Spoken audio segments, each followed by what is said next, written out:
particular focus on regulatory aspect, economic and sustainability perspectives.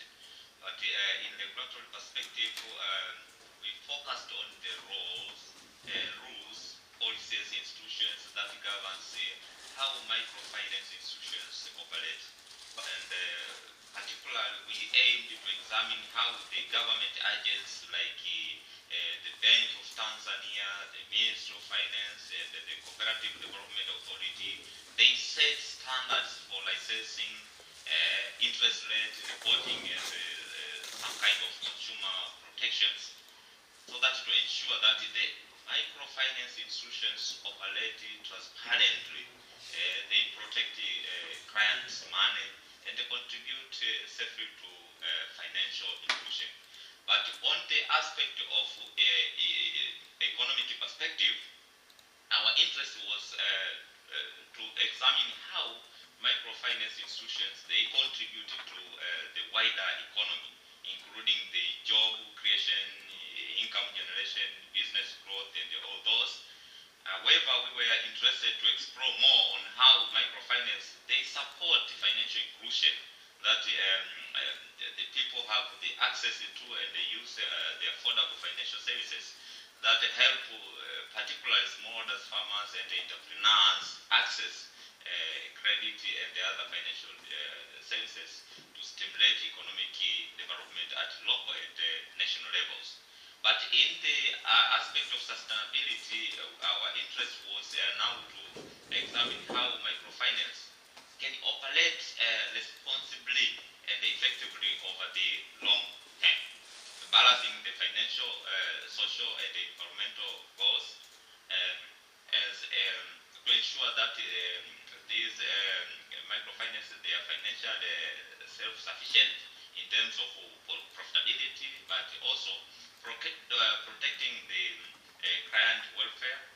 We're talking about the social sustainability and the environmental sustainability by supporting the green and the environmentally friendly lending. So here is the outline of my presentation, starting with the background rationale to the conclusion. But with the sake of time, you can see those. I will start with the background now and rationale. That in Tanzania, the banking sector is actually dominated by banks and non-bank financial institutions. Here, the banks, we're talking those who are full licensed microfinance bank that offers the wide range of the financial services, including offering credit, the savings, and micro insurance. But on the side of the non-bank financial institution, those institutions that does not have full banking license and cannot accept a deposit from the public. However, they do facilitate alternative financial services, such as investment for both individual or the collectively. And they are trying to pull together risk, and they do facilitate the financial consultation and check cashing. For instance, we're talking about the insurance companies, we're talking about the currency exchange, and some micro loans organizations. But all these, you see now, still people are excluded, particularly these, the low-income earners, they are excluded on the traditional banking system, where now the microfinance emerged as the critical tool that can foster the financial inclusion. So they are there to bridge the gap between the formal banking, we're talking about the financial side, and the underserved population. For instance, in Tanzania, the majority, about more than 65%, they engage in agriculture-based activity for their livelihood. So most of them, they are farmers, particularly smallholders farmers. So because they don't have collateral, they lack credit history, and because of high transaction costs, they are excluded from this formal financial banking system. So microfinance to them now is critical, because now it tries to bridge the gap between now the financier and these underserved populations. So in doing that, they promote financial inclusion and help these small, the low-income earners to get the startup capital to help them to engage in economic, generating activities, and hence they reduce the poverty. And interesting that in Tanzania, microfinance institutions includes the microfinance bank, different NGOs, non-governmental organizations, also the SACCOs, that is saving and credit cooperative societies, and the village community banks. And in practice now, it is supported by some key policies. I can discuss the recent one, talking about the National Microfinance, the policy, which seeks to create an enabling environment for growth and sustainability of the microfinance sector in Tanzania. And we have this Microfinance Act of 2018. The interesting one, I will extend it later once I will be talking to you the tiered structure of microfinance. But of course, this provides a structured legal framework for this microfinance institution to ensure that they are financially stable while promoting access to credit for underserved population. And the last is the implementation of the National Financial Inclusion Framework. Tanzania have been implementing this, and currently we are at phase 3, the National Financial Inclusion Framework number 3. Let me show you. Here we are. Okay, the first one, the first framework aimed at expanding the access to formal financial services to address the access barrier to finance, including the regulatory and the infrastructure constraints.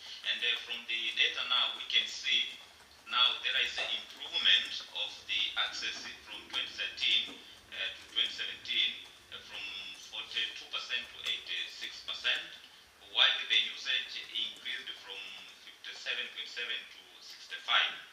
And the second framework aimed at expanding the usage of these formal financial services by targeting women and the youth, with the emphasis on the usage and the quality of these financial services, where now we see now there is improvement from the access aspect from 86 to 89, though it's low, but there is imagine an increase, of course, and the usage now from 65 to 76.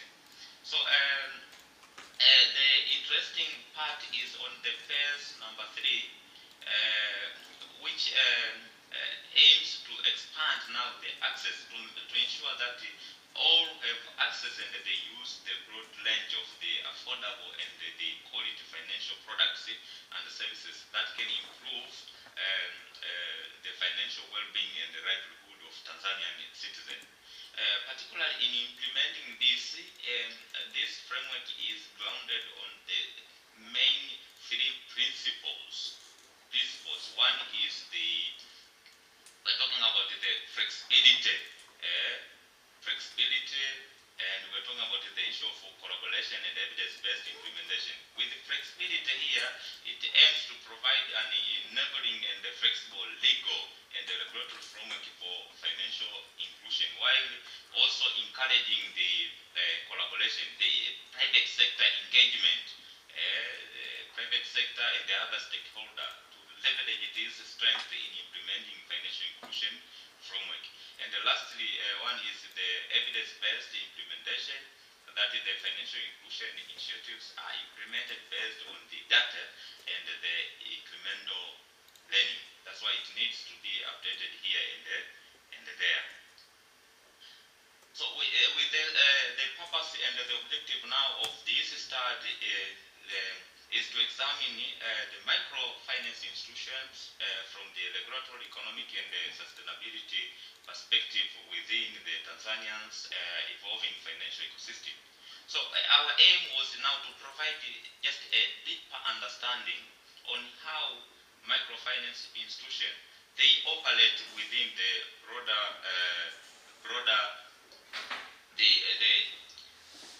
they operate within the broader financial landscape.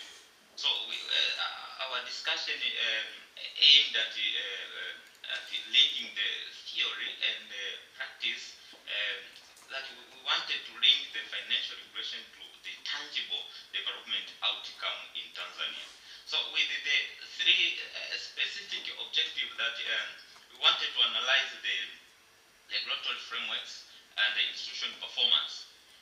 Here we wanted to explore the policy and regulatory environment that govern these microfinance institutions in Tanzania, including the role of some key institutions like the Bank of Tanzania. We're talking about the Ministry of Finance, the cooperative bodies, to understand how legal and the institutional framework shape the microfinance institution operations, transparency, and the financial stability. But the second one is the contribution of the microfinance institutions to financial inclusion and economic growth. Basically, in this study, we have highlighted how these institutions enhance entrepreneurship, create employment, and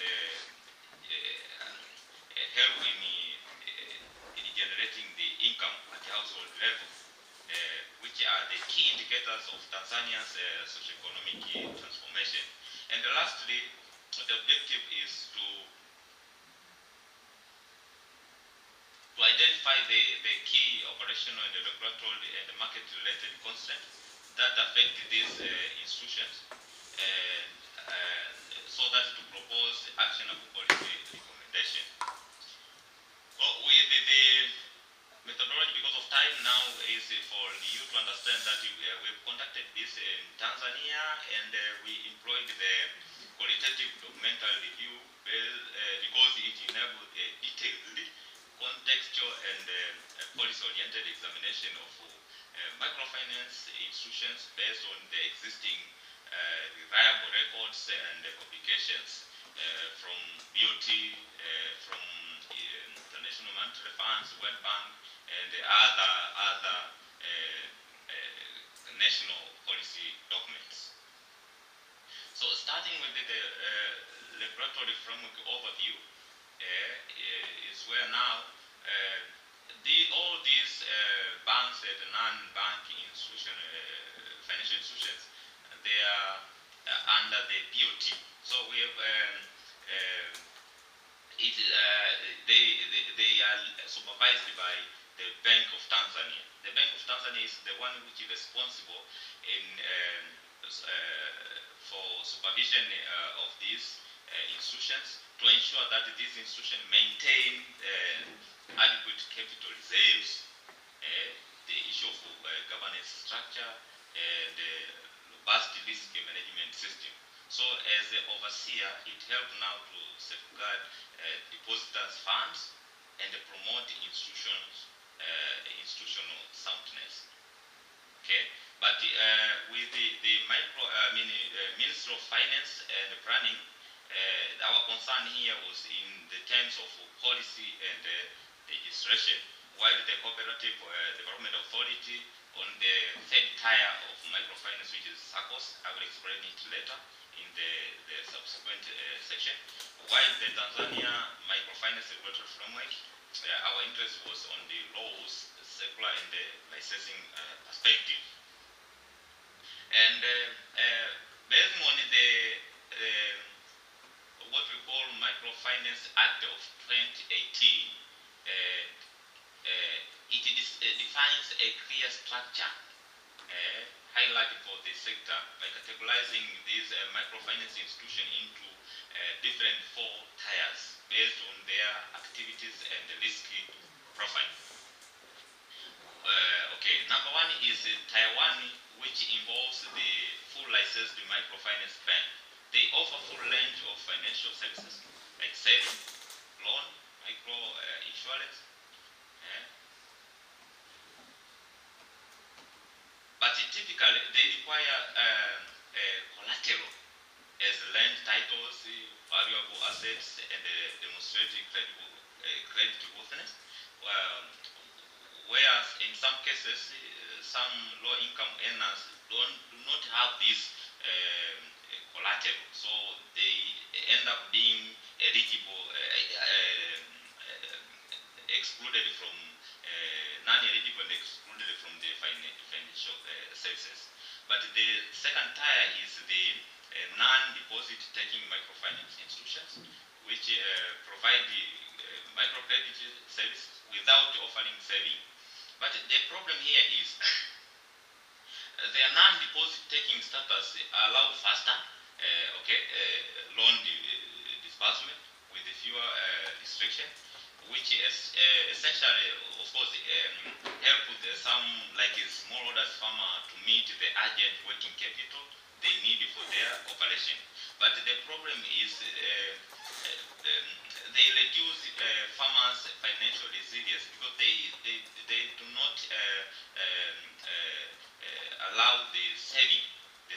So the lack of saving product, of course, we have found that it reduces the farmers' financial resilience, potentially in influencing how the borrowers use those borrowed funds and affect the repayment capacity sometimes. But with the tier number 3, where now we have SACCOs, saving and credit cooperative societies, these are the member-owned cooperatives for pooling savings and provide loans. These institutions provide a sustainable model for financial intermediaries, allowing the member to save collectively.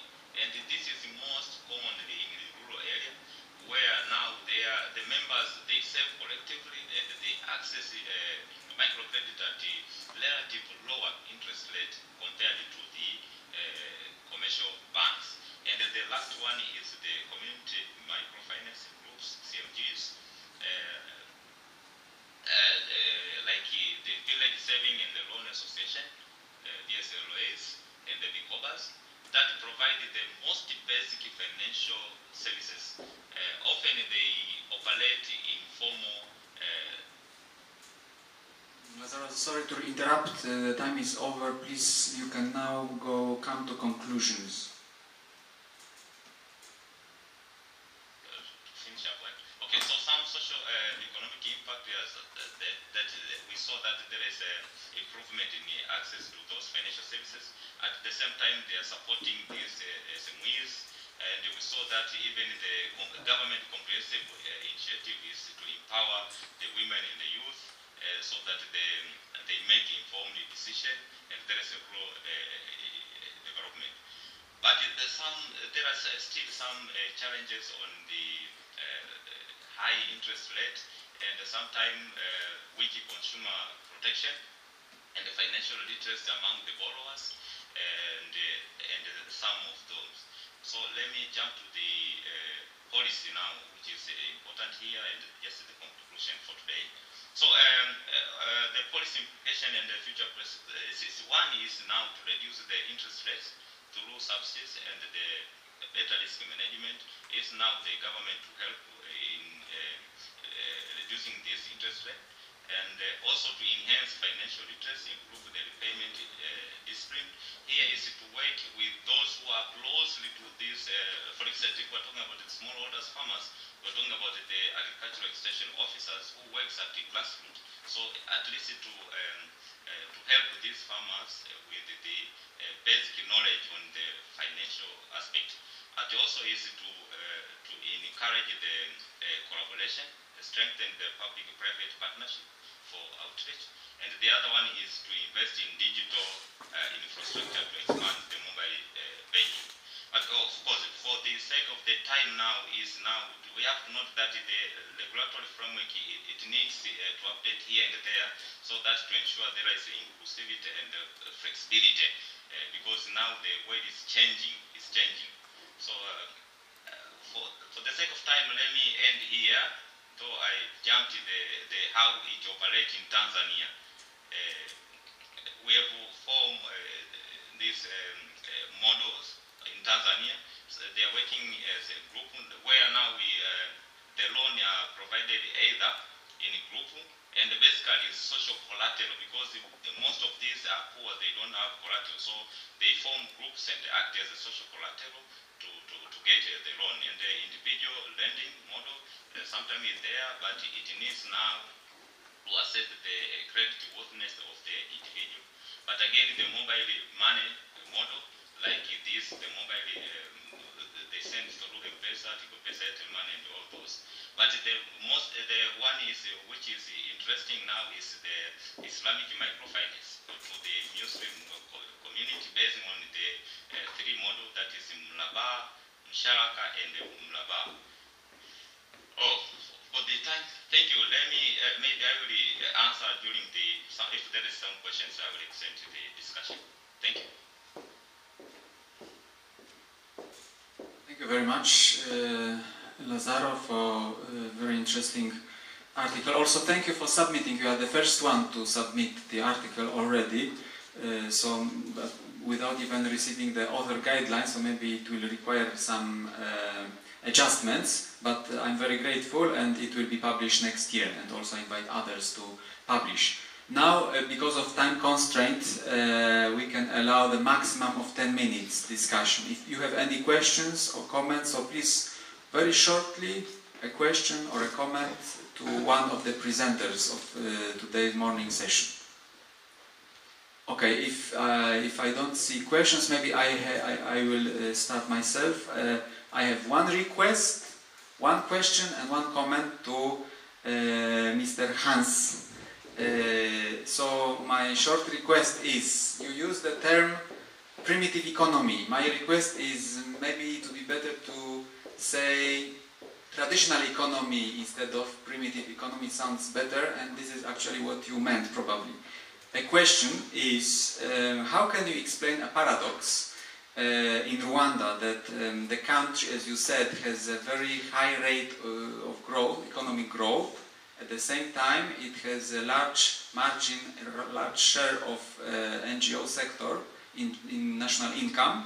But on the other hand, the President Paul Kagame is very critical towards NGO sectors. He says he's claiming that Rwanda doesn't need the foreign assistance. Would really Rwanda achieve this fast track of economic growth without the NGO sector? This is my question. And also a short comment. You showed a picture. Of President Andrzej Duda and President Paul Kagame during the presidential visit to Kigali, and it was, I think, it was not. I don't know how it was possible, but the president expressed he promised the military assistance to Rwandan government, which was met with a high criticism in Congo DRC. Even they protested against such statements, because we know that Rwanda is involved in the conflict with the Congo. So Poland, it was understood as if Poland supports one of the sides. Yes, so please. Thank you very much. Let's start with the first word.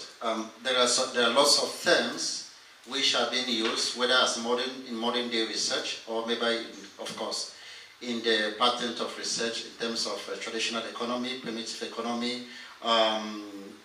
These are words which are going through restructuring, and we can't completely dismiss the fact that if things are being done in the remotest part of area in the traditional beliefs, we tend to say that they have not received any kind of modernization of any sort, and we say this is a primitive economy, and this is a traditional economy. But that's it. Let's move towards, there are three things you mentioned. The first thing we should mention is about foreign aid, international organizations, and perhaps local NGO. The first thing I must try to indicate is the entire Rwandan economy is anchored on services now. And this has been a critical problem from development experts, whom in the early days of 2015, 2016, 2017, when Rwanda was being pumped a lot of foreign aid, and they think Rwanda's cooperation with international partners, alliances with other states, was more of the NGOs, like you said, which has helped to beef up the growth. And a lot of people were saying, okay, we don't need these services. When you saw in the graph, the services were quite high, and they have more percentages. But a lot of development experts thought Rwanda needs more industrialization. We need more companies. They need more transformation industries that could move primary commodities to secondary activities, especially as Rwanda is not well endowed in natural resources. And the whole idea of investing in services from the NGOs was a typical situation where it is possible for Rwanda to achieve economic growth and then fall back, because at the end of the day, there is not going to be a kind of resilience, economic resilience, that comes from industrialization, growth pattern, from movement from primary to secondary growth. This kind of sustainability of growth will not be there. And if it will not be there, then the infrastructure that has been put in place, perhaps as a result of foreign aid money, perhaps as a result of NGOs infrastructures, these infrastructures will not receive the resilience over time. And so the Rwanda approach towards economic growth was being criticized based on this pattern. And so let's come to the area of Paul Kagame and the Polish government. A chain of activities were being discussed during the time of that visit. I am not too well aware about the military alliances, which you know very frequently is kept away from the public. The military alliances is being kept away from the public. But what I know is there was going to be a real erosion of the blockages between Poland and Rwandan relation. And you must have seen in terms of education, in terms of infrastructure, in terms of trade, in terms of research, healthcare. There's been an improvement between relation. When the Rwandans go and get visa, other countries don't easily do that. There is really rich cooperation between Poland and Rwanda now as we speak. But in the case of military alliances and some of the backdoor deals that has to do with some sharing of military intelligence and some military ammunitions, I am not too very much aware about that because it hasn't come into the research limelight. Thank you very much. And we have a question, and it will be the last question for this session. So please introduce yourself and.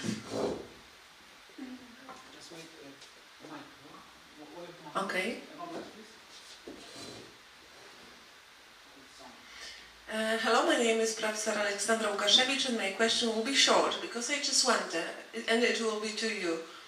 You mentioned that Rwanda doesn't have resources, but as far as I know, there is a lot of tin, tantalum, and tungsten in Rwanda, and even Polish companies are involved, like Luna Smeltere, that is bringing the African tin from Rwanda and later processing it even in Silesia. So why you say that there are no resources?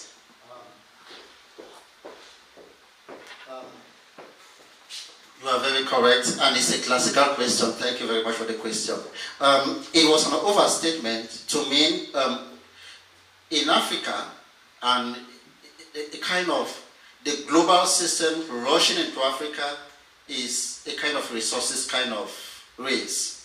And we've always known Africa doesn't have the technology, Africa doesn't have the growth, Africa doesn't have the finances to finance other international stuffs, but so we call it the race for resources. And the classical countries to talk about resources, issues of oil and gas, Khotan, places like maybe Nigeria, Democratic Republic of Congo, and of course, I didn't quite erase the fact that there are no natural resources or maybe some resources from Rwanda, But these are not like a kind of a high peak resources, of course, like a kind of rare. That is what I'm saying. So, but they have theirs. They have the kind of a limited quantity, but not as compared to Democratic Republic of Congo, maybe Cameroon, maybe Nigeria, because these are the hubs of natural wealth. Burkina Faso. Thank you. So let me ask you for the round of applause for all the presenters and those who asked questions. And as I promised, I think I didn't exceed 10 minutes of discussion. Yes, exactly 10 minutes. But we are still late, so sorry for that. Yes, it was due to technical problems. Thank you very much. So we will start without any coffee break. I'm sorry for that, but we will have our technician support only until 2 p.m. So we have to start now. And I have one more announcement. So of course, good afternoon to everybody. Sorry. And I will have one more announcement that we will change the order of speeches because our guest from Belgium, I suppose, Miss Safina Kimbota, will start. It will happen because our other speaker from abroad, Evariste Chiwake, is actually he will be absent due to his father's funerals. So Miss Kimbota will start, and Miss Kimbota is Tanzanian artist and academic, and her creative output is concentrated on the indigenous African art practice, and she is also an academic from the University of Dar es Salaam, and currently she is at her PhD studies at Belgium, I believe. So, Safina, I hope we can have a good connection with you. So, hello. Yes, and Safina will present us the presentation entitled Uhuru na Ubuntu, Tanzania Sculpture's Perspective, and it will be also with a PowerPoint presentation. Yes, we have this presentation. It's perfect. So, Safina, the floor, the online space is yours. I'm trying to share my document. Yes, we can see it. You see it? Yes. But I can't see it. You can't see it. Okay. But we have it, the very first slide. Okay. Hello everyone. Thank you for the former presenters for the nice presentation. I am Safina Kibokota from Tanzania and currently a PhD candidate from Hazard University in Belgium. And I'm going to share my perspective as a chapter.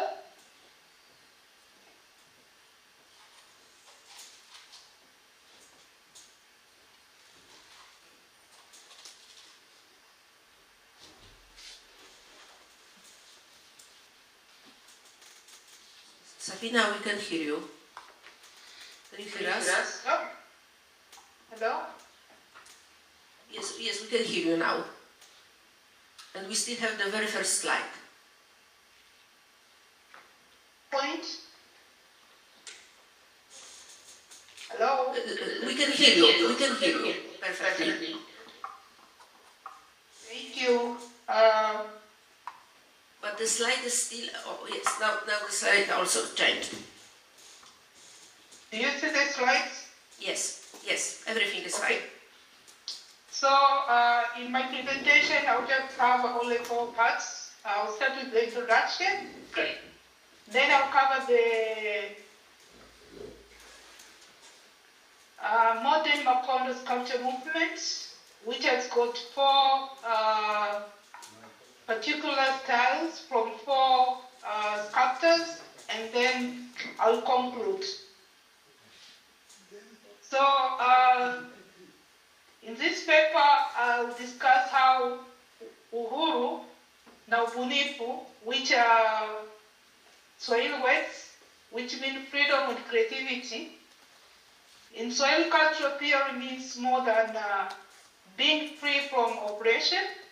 It also presents a cultural environment that goes beyond simple political freedom, and it is vital for real artistic expression. So, ubunifu or creativity. In this presentation, I explore the Tanzanian artistic scene after colonial rule, showing how the country's new freedom sparked global artistic development. My main focus is on the modern Makonde sculpture movement, which illustrates these changes. Its image comes from its local roots and not from Western influences, making it a distinctive feature of current African art movement. Unlike other African art movements which were influenced by Western methods, the Makonde sculpture movement is entirely a homegrown style. However, after independence, the late Julius Nyerere, the first president of Tanganyika, now Tanzania, established the Ministry of Culture and Youth to further stimulate creativity by providing marketing institutions. According to arts historian Makula, I said that the second period after independence was Ujamaa, which lasted from 1967 to 1984, and it witnessed the promotion of visual arts as a tool for political propaganda and economical goods to help establish and consolidate the socialist state and its ethos.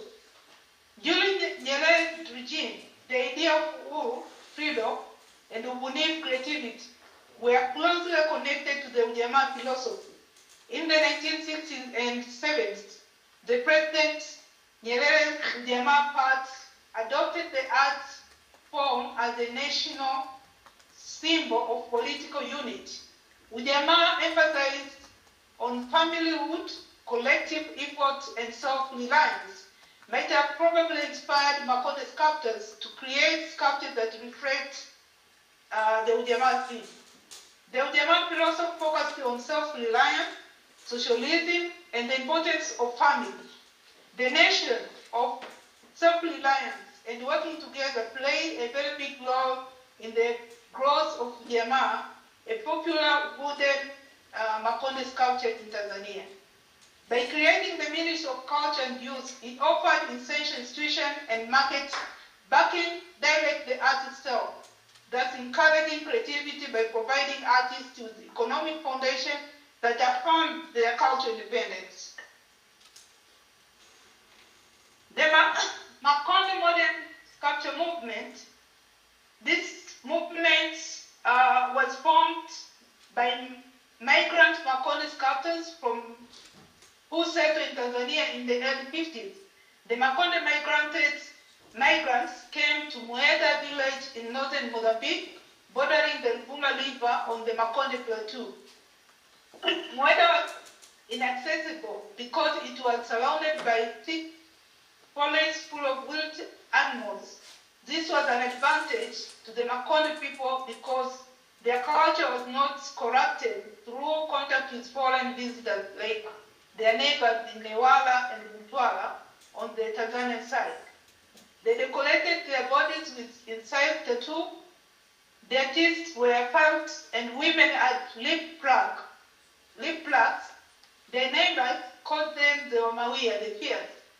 According to Kingdom, the first modern sculpture was carved in 1931 in Miula village by Nyekenywa Nangundu, and he moved to the capital of Mozambique, now Maputo. The legs of the young cavers were inspired by and carried out the art of caving in other destinations, including Tanzania, where the majority of Kevans settled and worked inside of estates. The freedom that prevailed in Tanzania was a strong motivation for the artistic production of wood sculptures. While the first sculpture by Nangundu was realistic in style and it was created in Tanzania, it became more complex in form and content. I should now discuss most important styles that formed the legacy of 4 Makonde masters. So this is a map of Tanzania, and these are the area where the Makonde people were living. So to start back, I'll start by the first style, which is called Ujamaa. And Ujamaa was modern Makonde sculpture, which were the patron of this style was Mohamed Pira, who was a businessman, and he established a curio shop in the heart of the city of Dar es Salaam. He invited the local cavers to work in the backyard of his shop and sold their artwork to tourists. Caspian 2015 affirmed that in the production part of his patronage, Pira actively encouraged artistic innovation, providing the artist with materials such as wood, as well as tools for experimentation before the final production of the artwork. The first creative Makonde sculpture who emerged from his collection was Robert Yakubu Sangwani, who created a style characterized by a cluster of figures with one figure at the top, which he called Imongo, meaning power of strength.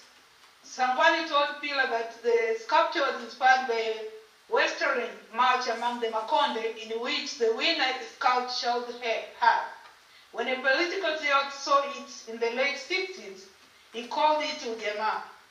Ujamaa, or Tanzania plan of socialism, was declared in 1967 but Sangwani was not inspired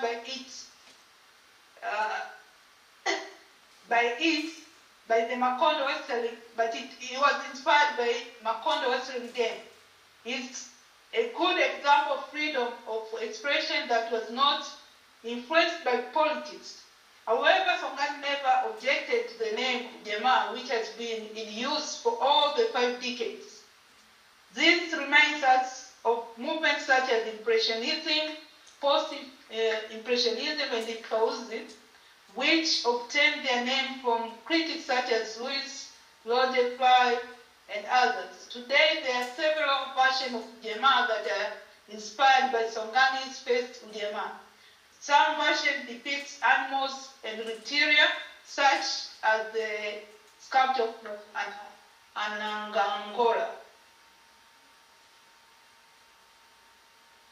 Another style was Shetani, or the evil spirit.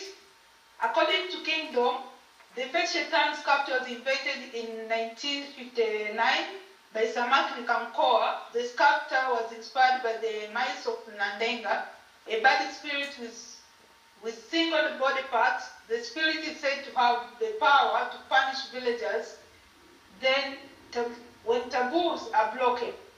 But apart from that, there is an excellent theory, according to Caspian, narrates that Samaki was taking a Binadamu sculpture to Pira when he accidentally dropped it, and the figures split into 2 halves, each with single body parts, 1 eye, 1 ear, 1 nose opening, 1 leg, and 1 arm. Another style is Mawingu, which is in English clouds. It was founded by Clement Ngela, who was inspired by cloud formation. Dina 2011, the style doesn't depict a clear image, but more of form without face. Before invention of Mawingu, Ngala was creating Binadamu style. While making at Pila's warehouse, Pila discouraged Clement from copying Samaki's work. When he noticed that Samaki's work sold quickly, Therefore, he came up with the style called Mawingu. The last style was founded by Chanua Maundu, and it was most original and prophetic Makonde sculptor. He was born in Intoli, Mozambique. He was the son of Antalabuele, the only divine healer and caver of Makonde Mapiko Mosque in the region. After migrating to Tanzania in the late 50s, Chanua learned caving from Abnuasi, the only Blackwood sculptor in Bobo. Though he began with human figure, he later evolved to Samaki style, Shetani style. However, he perfectly took the Shetani style in new directions, developing its own four unique sub-styles, namely Giligia, Kimbulumbulu, Mandondosa, and Tumba. I'm going to share our video that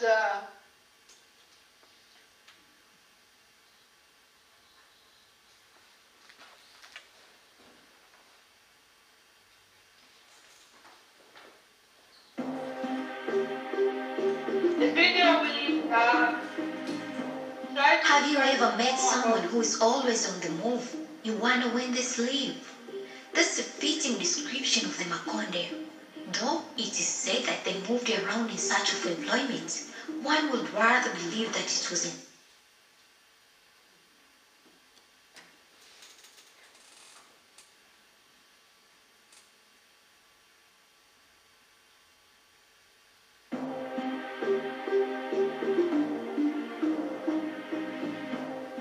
Have you ever met someone who is always on the move?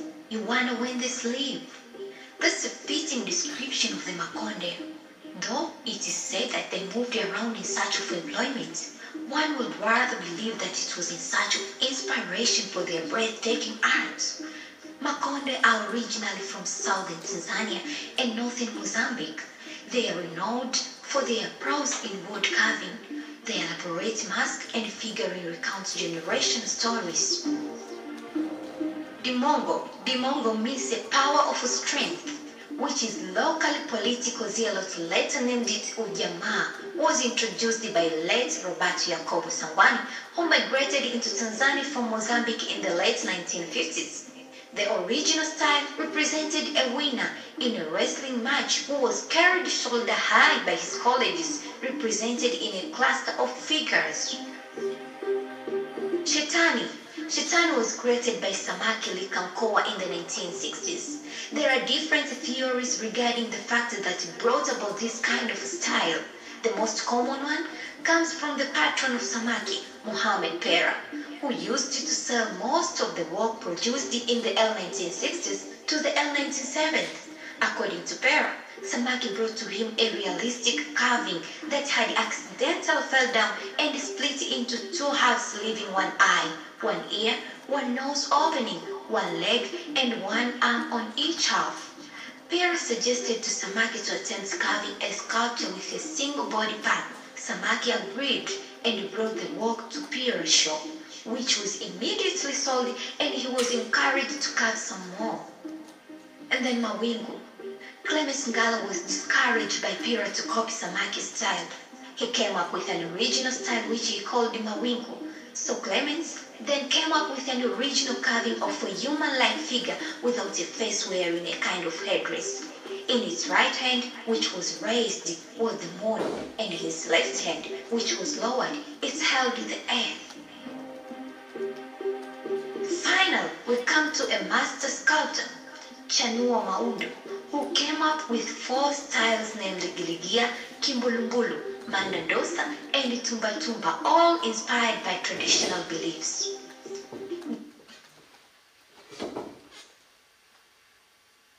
So I'll just conclude.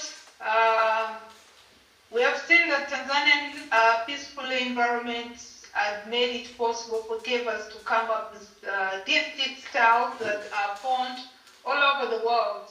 It is through this peace environment that Tanzania has been able to of artists who enjoyed freedom of expression that has made it possible for the nation to have the modern Macondo movement. Concerning Western influence in the formation of Tanzanian art movement, we have seen that modern Macondo sculpture movement, Chamasawata, which is a union for Macondo sculptors, have never been liked by Western mentor up to now. Lastly, the policy of self-reliance in many human endeavor has helped many organizations to self-reliant without external assistance. In this way, art organizations looked inside their culture for direction. Thank you for your attention.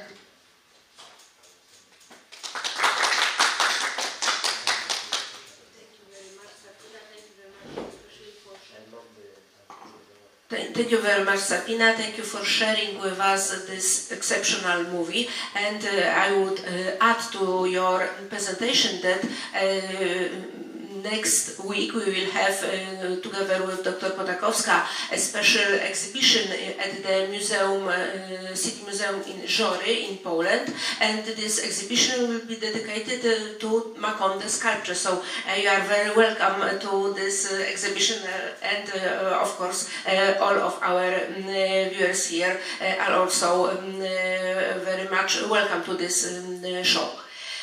So thank you very much. And since we do not have in presence Mr. Chikawe, his presentation will be supported by Dr. Potakowska. And I would add that Mr. Chikawe is artist herself, and he is also from, I believe, from Tanzania. Yes. So please.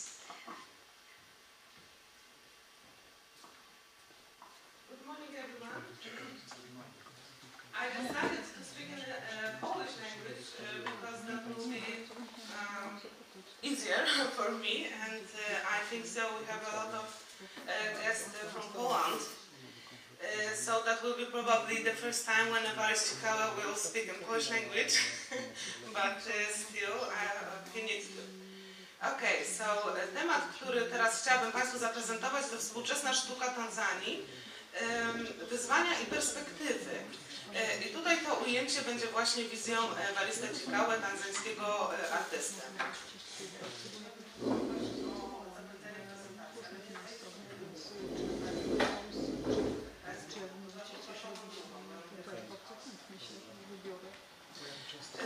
Dobrze, chciałabym jeszcze tutaj Państwu dać w obieg takie katalogi. To są właśnie katalogi, które powstały przy współpracy Evarista Chikawe. Na płycie.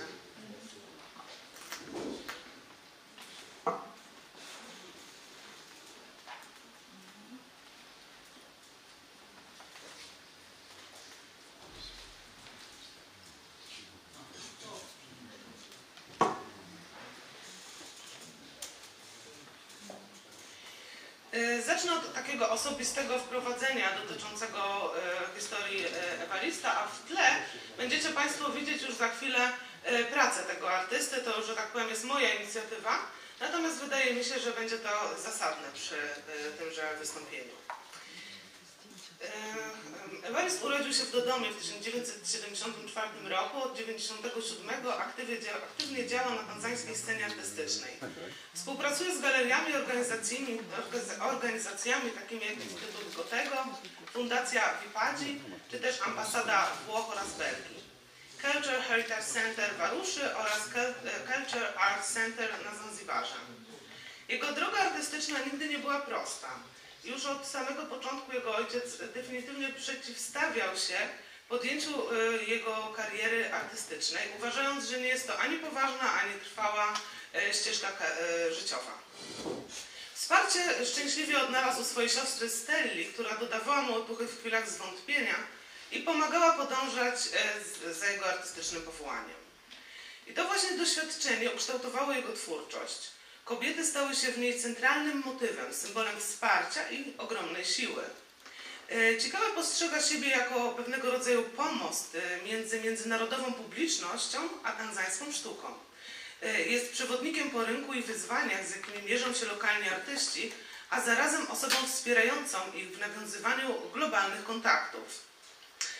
I tutaj chciałabym ze swojej strony wspomnieć, że zdecydowanie moje badania doktorskie nie mogłyby powstać bez Ewarista Cikałę, który ogromnie pomógł mi na każdym etapie prowadzenia tychże badań. Zresztą z tego co wiem, również był ogromnym wsparciem w tworzeniu książki Anny Wiśniewskiej dotyczącej sztuki Makonde, ponieważ to właśnie Ewaryst odbył z Anną wszystkie podróże badawcze dotyczące tejże działalności artystycznej. Ewaryst dużo podróżował po Europie, był nawet zaproszony na półroczny kontrakt, taki projekt grantowy, który odbył w Wenecji. Dlatego też trochę łatwiej jest mu wyzbyć się tej jedynie lokalnej perspektywy i wejść w bardziej globalny kontekst. Jak sam twierdzi, jego historia nie jest wyjątkowa, odzwierciedla zmagania wielu tanzańskich artystów, którzy muszą stawiać czoła oporowi ze strony własnych rodzin i społeczeństwa, starając się jednocześnie rozwijać swoją karierę i dążyć do spełnienia swoich marzeń. Teraz chciałabym wspomnieć o instytucjach, galeriach i kluczowych wydarzeniach, które miały miejsce w Tanzanii. Pomimo tych wspomnianych przeze mnie wyzwań, Dar es Salaam pozostaje w dalszym ciągu bijącym sercem tanzańskiej sceny sztuki współczesnej. Wiele galerii i kolektywów tworzy tam kluczowe przestrzenie dla artystów. Wśród nich należy wyróżnić Rangi Gallery oraz Nafazji Art Space, które stało się wiodącym ośrodkiem rezydencji artystycznych, wystaw i edukacji. Warto także jest wspomnieć o kooperatywie artystycznym Tinga Tinga, które stanowi dziedzictwo Edwarda Saidiego Tinga Tinga. Dziś można powiedzieć, że obok sztuki artystów z ludu Makonde są to dwa najbardziej takie rozpoznawalne niemalże dla wszystkich nurty w sztuce współczesnej Tanzanii. I tutaj Ewaryst w swojej prezentacji podkreślał, że warto zwrócić uwagę, że tak wielu artystów tworzących właśnie w nurcie Tinga Tinga, sam Edward Saidi Tinga Tinga, czy też artyści z ludu Makonde umarło w ciężkim ubóstwie. Choć dziś ich dzieła są sprzedawane za wielkie pieniądze, niemalże 10-krotność w przełożeniu na tanzańskie shilingi, prawda? Także tutaj to też jest taki istotny aspekt. Inne ważne przestrzenie artystyczne w Dar es Salaam to m.in. Vipaji Foundation. Tutaj dałam Państwu w obieg katalog związany właśnie z Vipaji. I niegdyś Vipaji Foundation współpracowało w Salzburg International Summer Academy, wspierając tanzańskich artystów w zdobywaniu doświadczenia za granicą.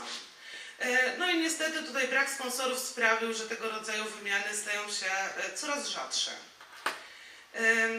Kolejne miejsce, o którym warto jest tutaj Państwu opowiedzieć, to Mawazo Gallery, choć dziś już nie istnieje. Na początku lat 2000 było taką istotną platformą prezentacji sztuki współczesnej. Oczywiście warto jest wspomnieć także o Mwenge Market w Dar es Salaam, gdzie w dalszym ciągu wielu artystów stanowiono w dalszym ciągu dla wielu artystów pewne źródło dochodu, ponieważ tam sztuka jest dalej sprzedawana, ale bardziej pod turystów z takim mniej wysublimowanym gustem, tak bym to określiła. Poza Dar es Salaam istotnym ośrodkiem jest oczywiście miasto Arusha. Działają tam takie instytucje jak Cultural Heritage Center, Shanga Foundation oraz Arusha Gallery, które często pełnią rolę punktów kontaktowych między lokalnymi artystami a międzynarodowymi odwiedzającymi. Pokazuje to, że choć Dar es Salaam pozostaje głównym centrum kulturalnym kraju, inne regiony Tanzanii również wnoszą istotny wkład w rozwój i różnorodność krajobrazu artystycznego. Jeśli chodzi o najważniejsze wystawy, warto wymienić dwie spośród nich. Pierwszą była wystawa Art in Tanzania, zorganizowana w Dar es Salaam w grudniu 2000 roku, której kuratorem był ich gość inny. I właśnie ten katalog macie tutaj Państwo w obiegu z tejże wystawy. Było to bez wątpienia przełomowe wydarzenie, opatrzone właśnie w pięknie wydany katalog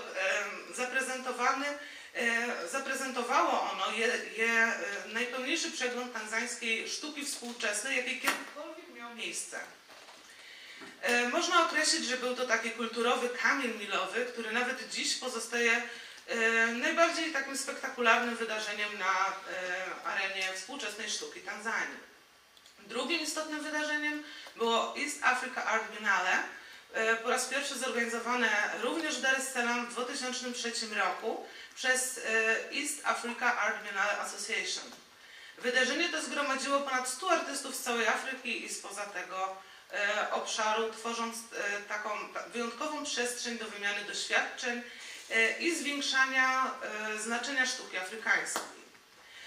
Jednak podobnie jak wystawa Art in Tanzania, Biennale stopniowo traciło ten impet i nie było kontynuowane na taką samą skalę. Do dziś Tanzania nie doczekała się kolejnej wystawy o porównywalnym znaczeniu, co wyraźnie pokazuje pilną potrzebę stworzenia nowej przestrzeni poświęconej sztuce współczesnej Tanzanii, takiej, która mogłaby wydobyć na światło dzienne tak zwaną tanzańską szkołę i przywrócić jej należne miejsce w świecie sztuki. Edukacja i wyzwania strukturalne.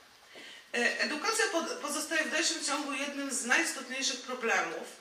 Dlaczego tak się dzieje? Zarówno w szkołach prywatnych, jak i w szkołach państwowych nie jest wystarczająco przestrzeni na przedmiot sztuka. Zasadniczo w szkołach prywatnych jedynie od czasu do czasu pojawia się taki przedmiot, natomiast w szkołach państwowych w ogóle nie ma szans na to, by mógł on zaistnieć. Jednym z nielicznych wyjątków była tutaj szkoła rzeźby w Bagamoyo, założona przez Stanisława Luksa, szwedzkiego rzeźbiarza polskiego pochodzenia. I warto zwrócić uwagę, że wykształciła ona całe pokolenie rzeźbiarzy, z których wielu do dziś wskazuje ją jako fundament swojego artystycznego rozwoju. Jednak tego rodzaju inicjatywy często opierały się na zaangażowaniu pojedynczych wizjonerów, a nie na stabilnym wsparciu instytucjonalnym, przez co ich trwałość i ciągłość pozostają bardzo kruche. Brak edukacji wpływa na postrzeganie sztuki w społeczeństwie. W tradycyjnych społecznościach sztuka była ściśle związana z rytuałami i pełniła funkcje jedynie użytkowe. Natomiast sztuka współczesna często postrzegana jest jako oderwana od codziennych potrzeb, a artyści bywają postrzegani jako tworzący dzieła, które nie służą bezpośrednio ich społeczności. Dopóki lokalna publiczność nie zacznie postrzegać sztuki współczesnej jako znaczącej i wartościowej, tanzańscy artyści będą pozostawać zależni jedynie od rynków zagranicznych. Warto zwrócić uwagę na perspektywę porównawczą Tanzanii i Kenii. W kontekście regionalnym Kenia i Tanzania przedstawiają bardzo różne realia w zakresie sztuki. Kenia od dawna korzysta z faktu, że jest większym i silniejszym ośrodkiem turystycznym, co przyczyniło się również do większej widoczności sztuki kenijskiej. Narodowa Galeria Sztuki w Muzeum Narodowym w Nairobi, liczne galerie komercyjne, aukcje sztuki oraz inicjatywy wspierane przez rząd pomogły kenijskim artystom dotrzeć do międzynarodowej publiczności i kolekcjonerów. Mieszkańcy Kenii są również bardziej zaangażowani w kupowanie sztuki współczesnej, a zagraniczni kolekcjonerzy często odwiedzają kraj. Ja z mojej perspektywy mogłabym dodać, że prowadząc badania dotyczące współczesnej sztuki Tanzanii, odwiedziłam jedną z galerii na Zanzibarze i zadałam pytanie kuratorowi właśnie jak to jest ze sprzedażą sztuki. I wówczas on powiedział mi, że jeżeli mamy czarnoskórego klienta, to możemy być pewni, że jest z Kenii albo ze Stanów Zjednoczonych. Bo pod warunkiem, że nie mówimy o rzeźbie, jeżeli mówimy o sztuce, która gdzieś tam ma zawisnąć na ścianie. Także w 100% zgadzam się tutaj z Cichałem. Tanzania w przeciwieństwie do Kenii nie posiada porównywalnych instytucji narodowej poświęconej sztuce współczesnej. Brak Narodowej Galerii Sztuki oraz ograniczone badania akademickie nad tanzańską sztuką sprawiają, że międzynarodowi kolekcjonerzy, zwłaszcza z Europy i Stanów Zjednoczonych, często postrzegają sztukę kenijską jako bardziej ugruntowaną i godną zaufania. W rezultacie kenijscy artyści częściej osiągają wyższe ceny za swoje prace, szczególnie jeśli są one wspierane przez instytucje narodowe. W Tanzanii natomiast inicjatywy artystyczne są zazwyczaj podejmowane przez samych artystów lub wspierane przez zagranicznych partnerów, a nie przez struktury rządowe. Choć takie współprace są wartościowe i doceniane, pozostają niewystarczające, aby zaspokoić potrzeby tanzańskiej sceny artystycznej. Jakie z tego płyną wnioski? Istnieje silna potrzeba zmiany. Tanzania posiada niezwykłe dziedzictwo kulturowe, ogromny potencjał artystyczny. Jednak bez wsparcia instytucji państwowych, formalnego systemu edukacji oraz tworzenia dużych wystaw ten potencjał nie może się w pełni rozwijać. Pilnie potrzebne są fundacje, stowarzyszenia lub spółdzielnie, które nie tylko promują sztukę tanzańską, ale także chronią prawa artystów, zapewniając im godziwe wynagrodzenie za ich pracę. Zbyt często artyści są zmuszani sprzedawać swoje dzieła za, nazwijmy to, bezcen. I tutaj decydują się na ten krok po to, by utrzymać rodzinę, podczas gdy te same prace są później odsprzedawane przez międzynarodowych kolekcjonerów za kwoty znacznie wyższe. Media społecznościowe stanowią pewnego rodzaju pomost pomiędzy bezpośrednim odbiorcą a artystą. Pełnią taką swoistą rolę okna na świat. Ale jednak nie są wystarczające i nie wspomagają tych artystów w adekwatny sposób. Aby sztuka tanzańska mogła się rozwijać, lokalne społeczności muszą mieć szerszy dostęp do niej, a także narzędzia pozwalające ją zrozumieć i docenić. Co najważniejsze, rząd Tanzanii musi uznać, że kultura nie jest luksusem, lecz istotnym elementem rozwoju narodowego. Tanzania ma zarówno chwalebne dziedzictwo, jak i obiecującą przyszłość. Jednak aby jej sztuka mogła zająć należne jej miejsce w świecie, potrzebuje wsparcia przede wszystkim we własnym kraju. Bardzo dziękuję.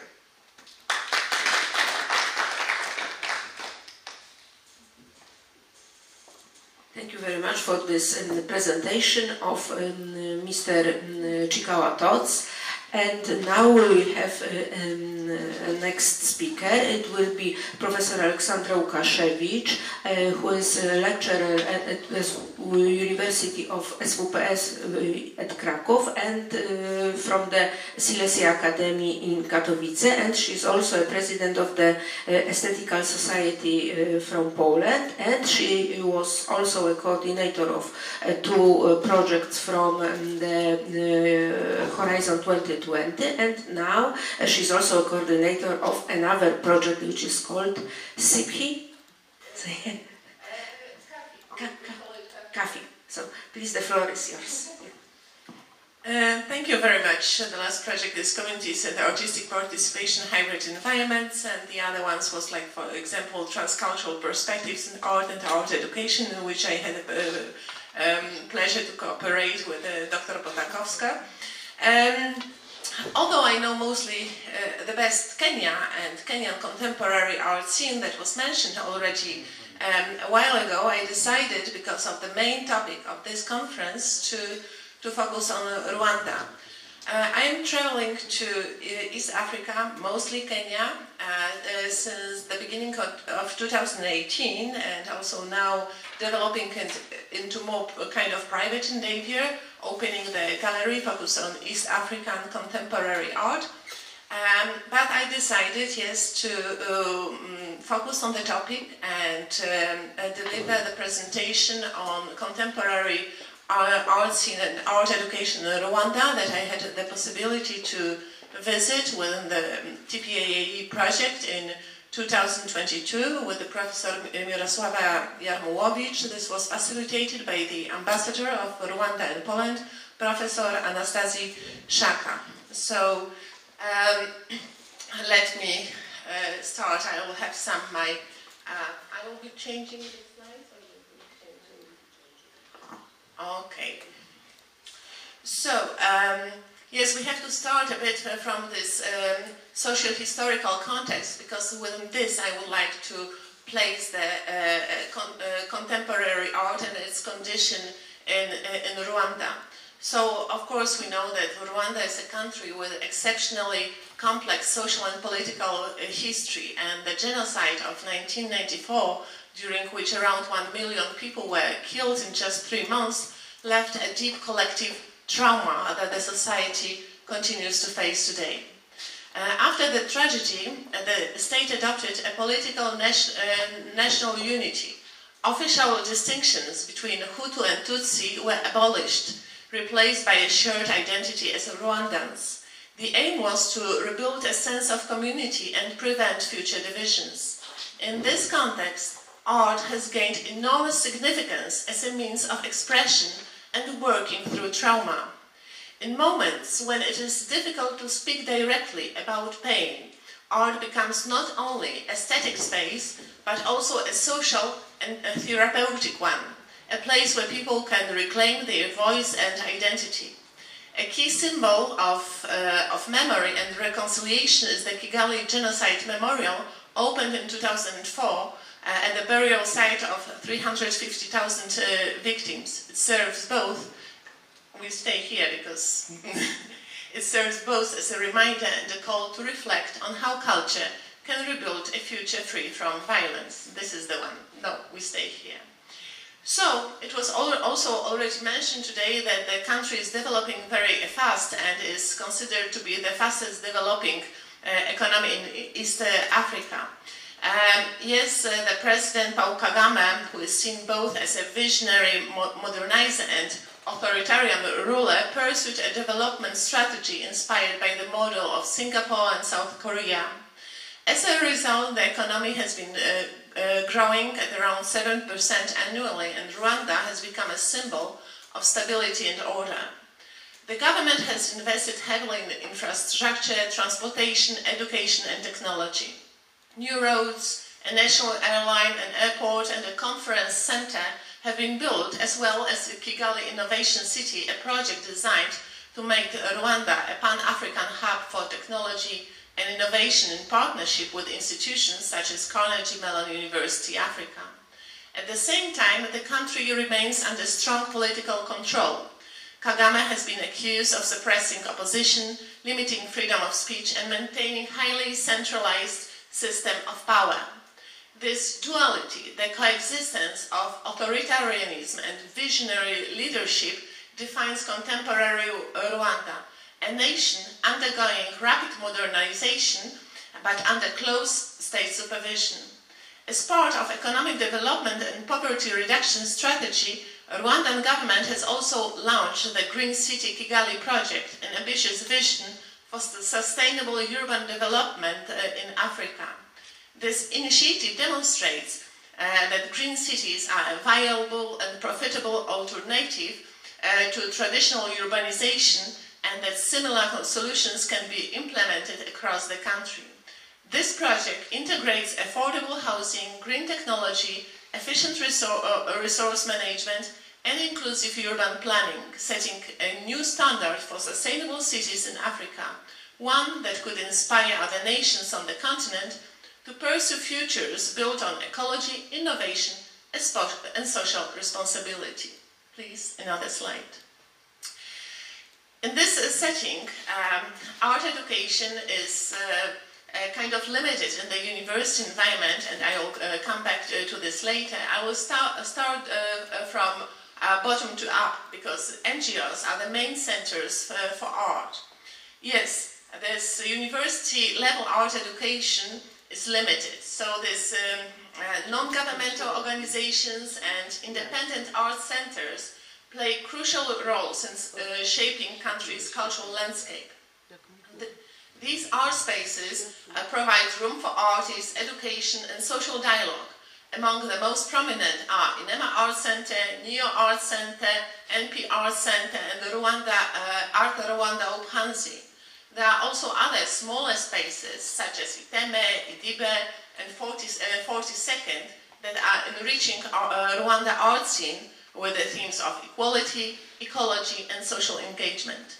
Together, these NGOs form a network that drives contemporary art in Rwanda today. So I would like to present a few art centers that I had the pleasure to visit, me, but also other colleagues from the project, Marlena Chybowska-Butler from the National Museums in Szczecin, together with Ring Butler. So this is a common case study result.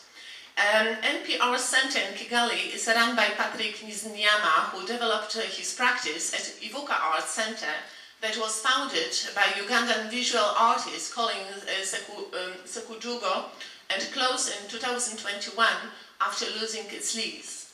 This is the collective that features 15 member artists, some of whom come from also other East African countries.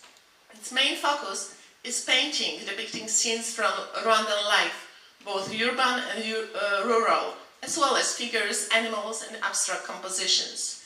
Mixed media works also play an important role in the gallery's exhibitions. The site includes spaces for creation and display, and like its predecessors, Ivuka, NPR runs workshops for emerging artists and school children, including performance sessions in dance and drumming. Both the founder and several artists regularly perform within the center and in various public spaces in Kigali. The gallery's activities are complemented by occasional exhibitions that change throughout the year, keeping the space vibrant and dynamic. Inema Arts Center in Kigali was founded by brothers Emmanuel Nikaranga and Innocent Nikurunziza, that are both self-taught painters. They founded the space in 2012 to stimulate creativity on personal, social, and economic levels.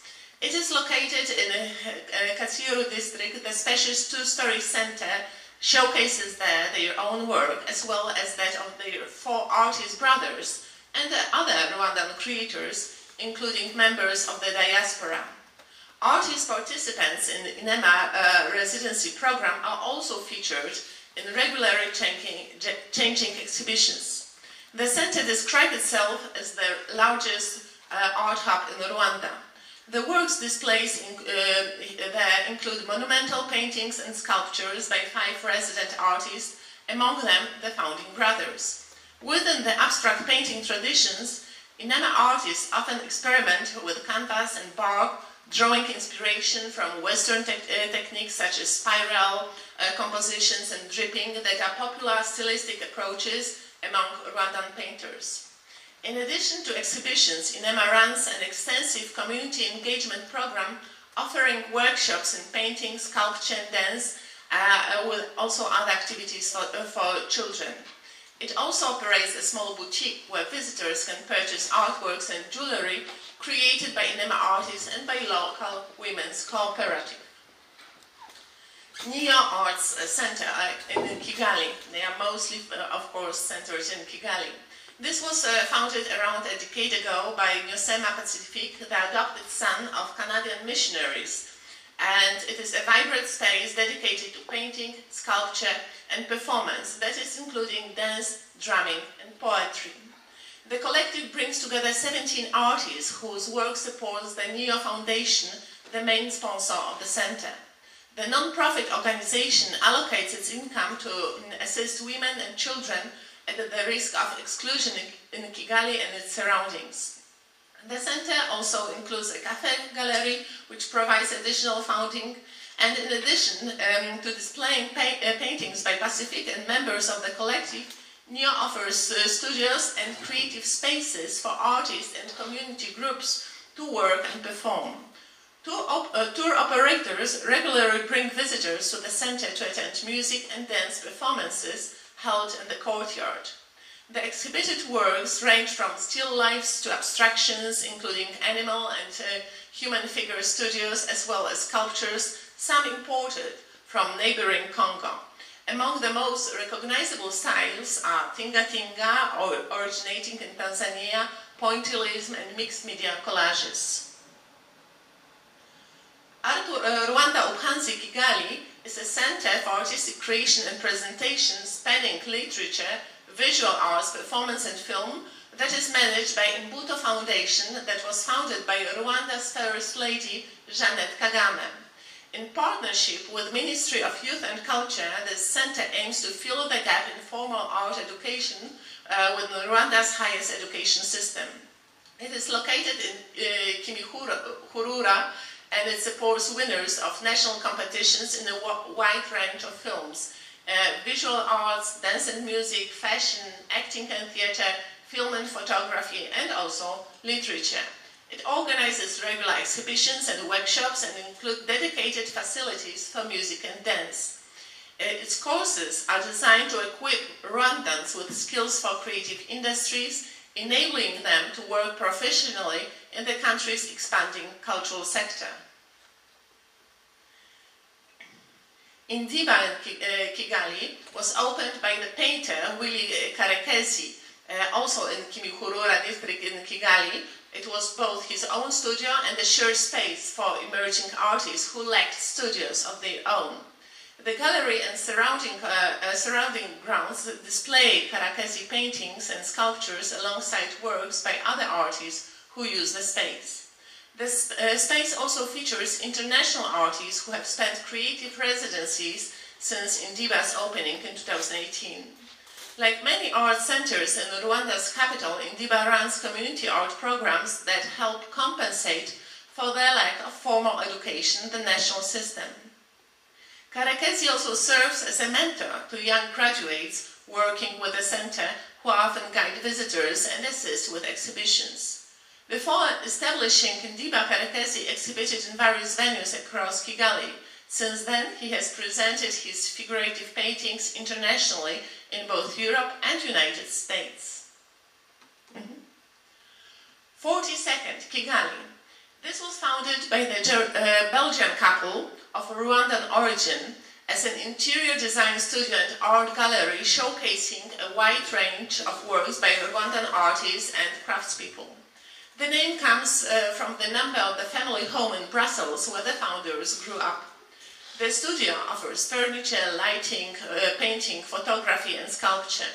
Many of the works are produced on-site in the rented villa on a hillside in Kigali, which houses workshops equipped for polycarbonate and wood fabrication. The artworks for sale draw inspiration for both Rwandan tribal tradition and Western art history, with a style that can be broadly defined as contemporary. Next to references to Henri Matisse and Jeff Koons, one can find modernist inspirations of Rwandan dance and tribal identity. The showrooms, dominated by animal sculptures and leather furniture, also feature paintings depicting Rwandan village life and tributes to Jean-Michel Basquiat. It was opened in 2022 and it aims to bridge different aesthetic influences and cultivate artistic appreciation among local audiences, providing access to works of a more refined and sophisticated character. So, we can this part sum up that the function of NGOs as art center is crucial. They effectively replace institutions that do not yet exist in the country.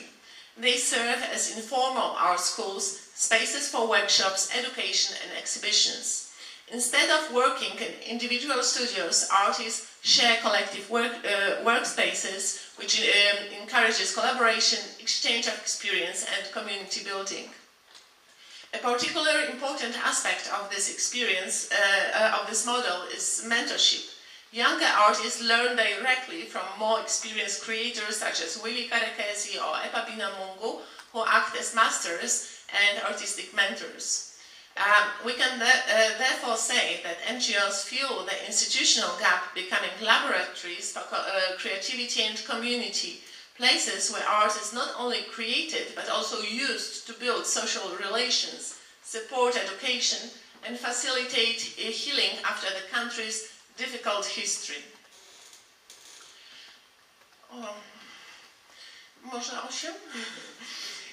If we consider the role of mentors, this mentorship serves as primary form of art education since the country still lacks comprehensive university programs in arts. Young creators learn directly from established artists through collaborative projects, observation and practice. This model encourages not only development of individual artistic skills, but also the formation of strong communal bonds. Art becomes a practice of togetherness, a space for sharing experience, memory and emotion. A good example here is the work of Epa Binamungu, one of Rwanda's most respected artists and mentor to many young painters. Here you see the photograph of his exhibition at the hotel, the Mille Collines in Kigali, that also depicts his perspective. And this is Epa Binamungu, born in 1954 in Kigali, Rwanda, where he still lives and works. He's self-taught and he works since around 40 years, and his art is characterized by rich material compositions, clear lines and vibrant color reflections. He paints primarily in acrylics, skillfully balancing color, light and shadow to explore dynamic forms and volumes. He has participated in numerous local and international exhibitions and ran his own center, the Inganzo Art Center.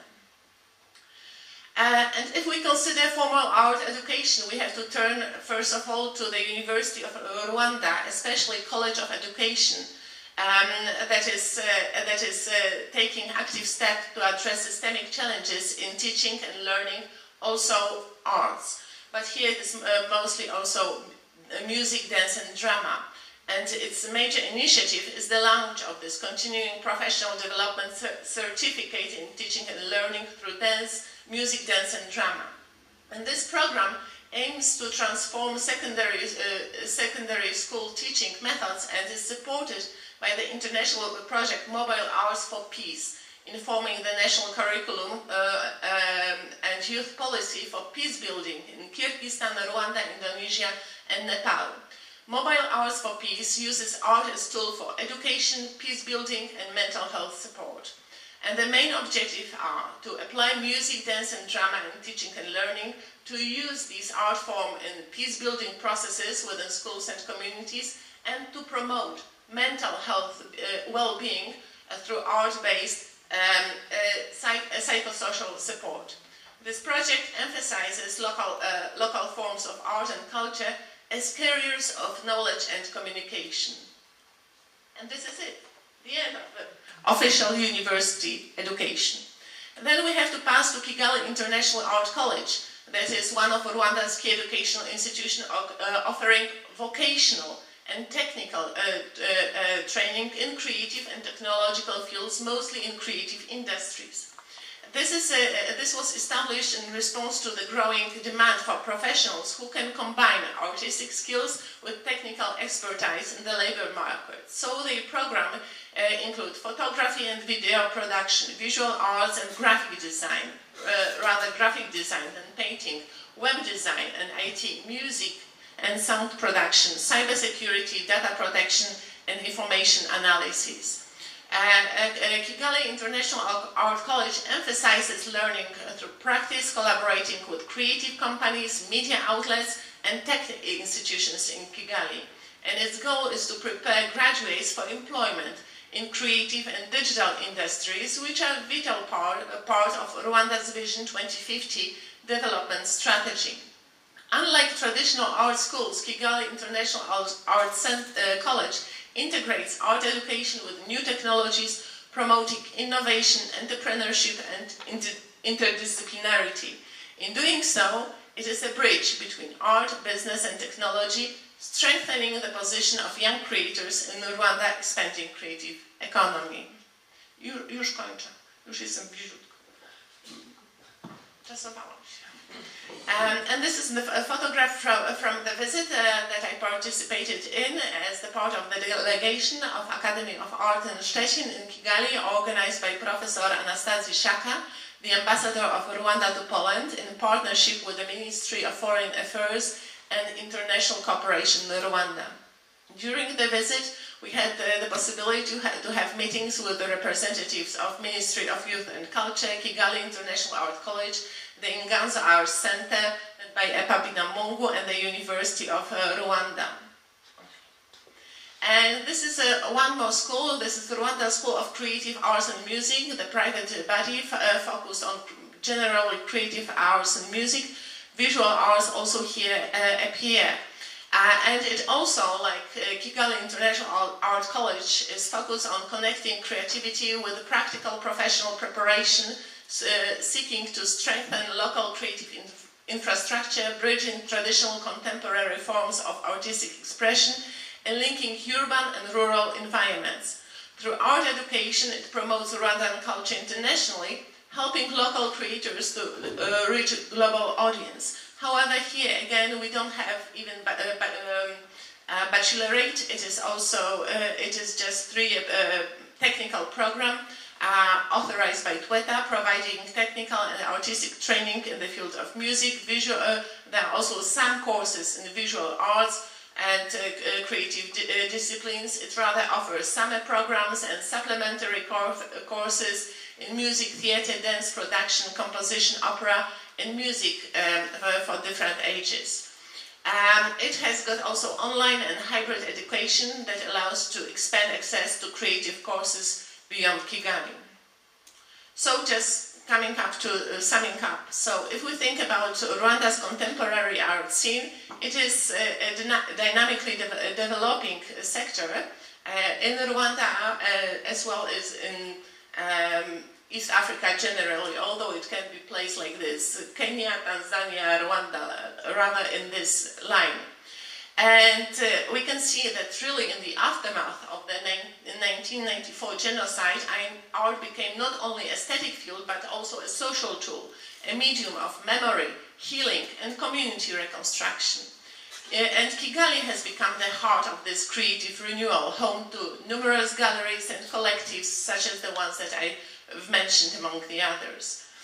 It is a primarily non-governmental organization that have driven art education, organizing workshops, mentoring programs, and exhibitions. A defining feature of Rwandan art scene is the fusion of tradition and modernity, from geometric Imigongo patterns to digital arts and sculptures made from recycled materials, what is also generally broader characteristics. And many projects involve local communities, and women artists are also increasingly taking leading roles in cultural life, with initiatives such as Impudu Art Center serving as examples of empowerment and visibility.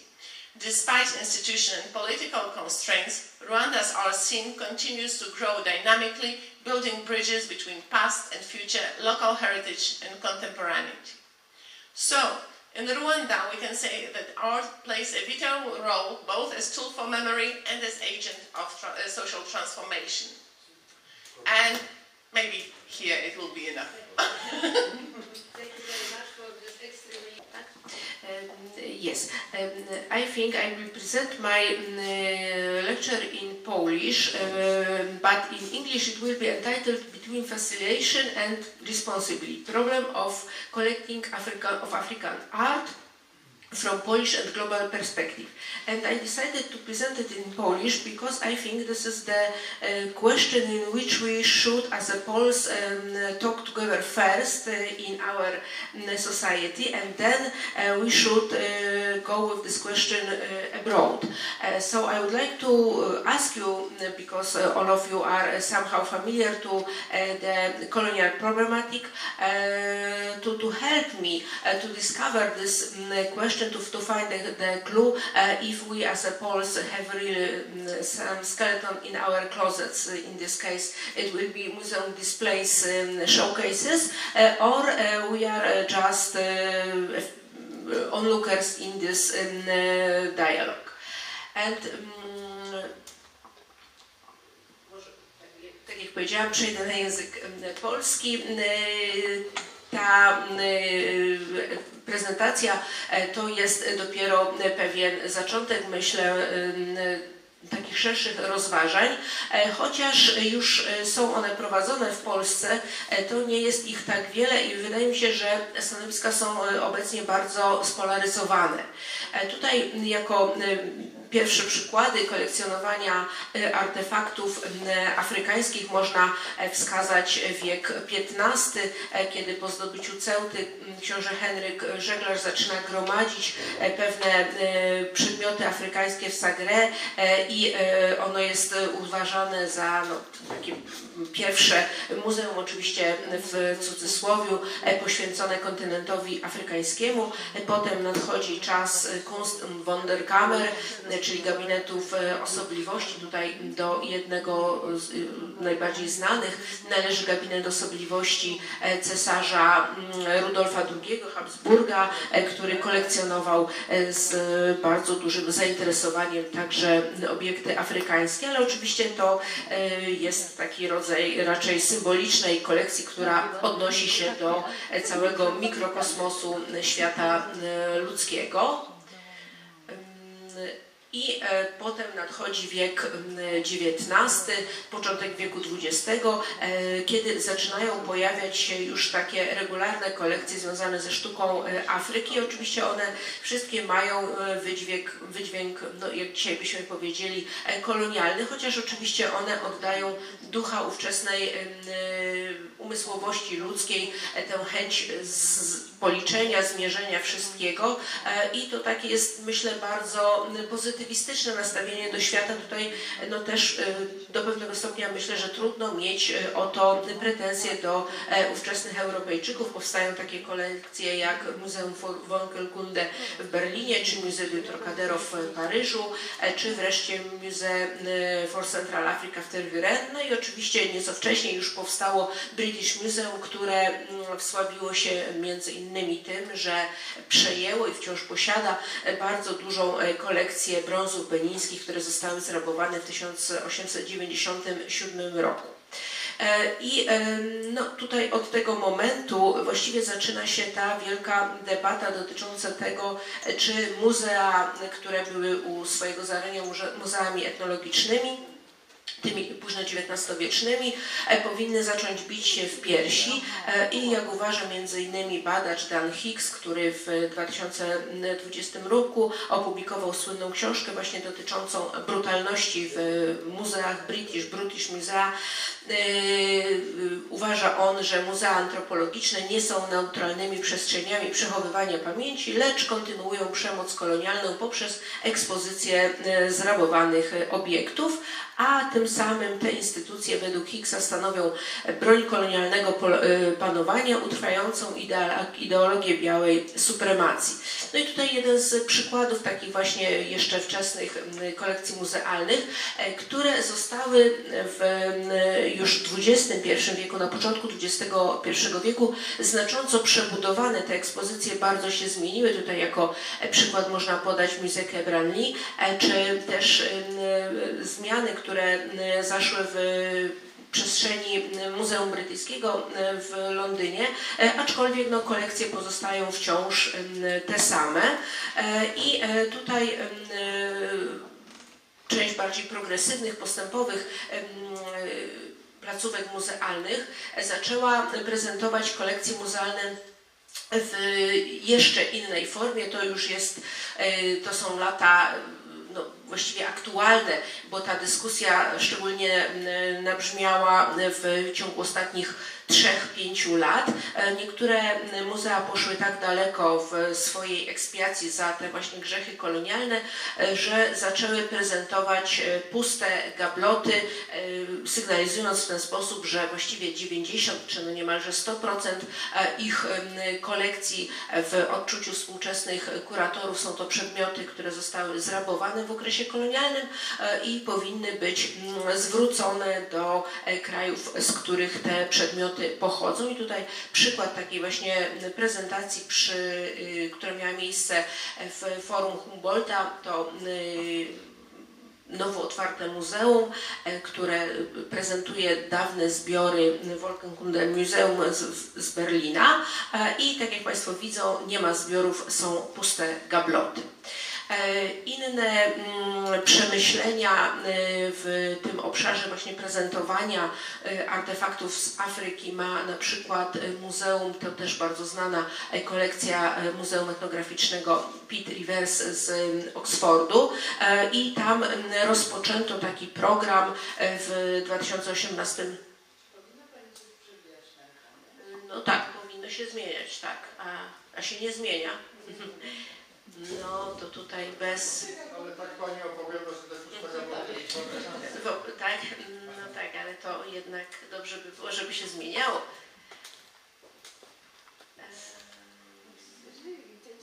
Tu się zmienia, właśnie dlatego u mnie się zmienia, więc stąd moje zdziwienie.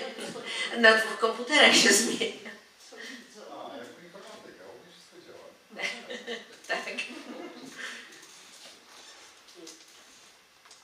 Pan jeszcze upewnił, że też wszystko działa, więc... No, pierwszy jest, tak. Pierwszy jest, tak. A resztę tak. Na pewno wszyscy Państwo dysponują olbrzymią wyobraźnią wizualną. Zresztą ja jako osoba zajmująca się też audiodeskrypcją, czyli udostępnianiem sztuki osobom z niepełnosprawnością wzroku, też umiem doskonale opowiadać o tym, co znajduje się na slajdzie, więc właściwie tak.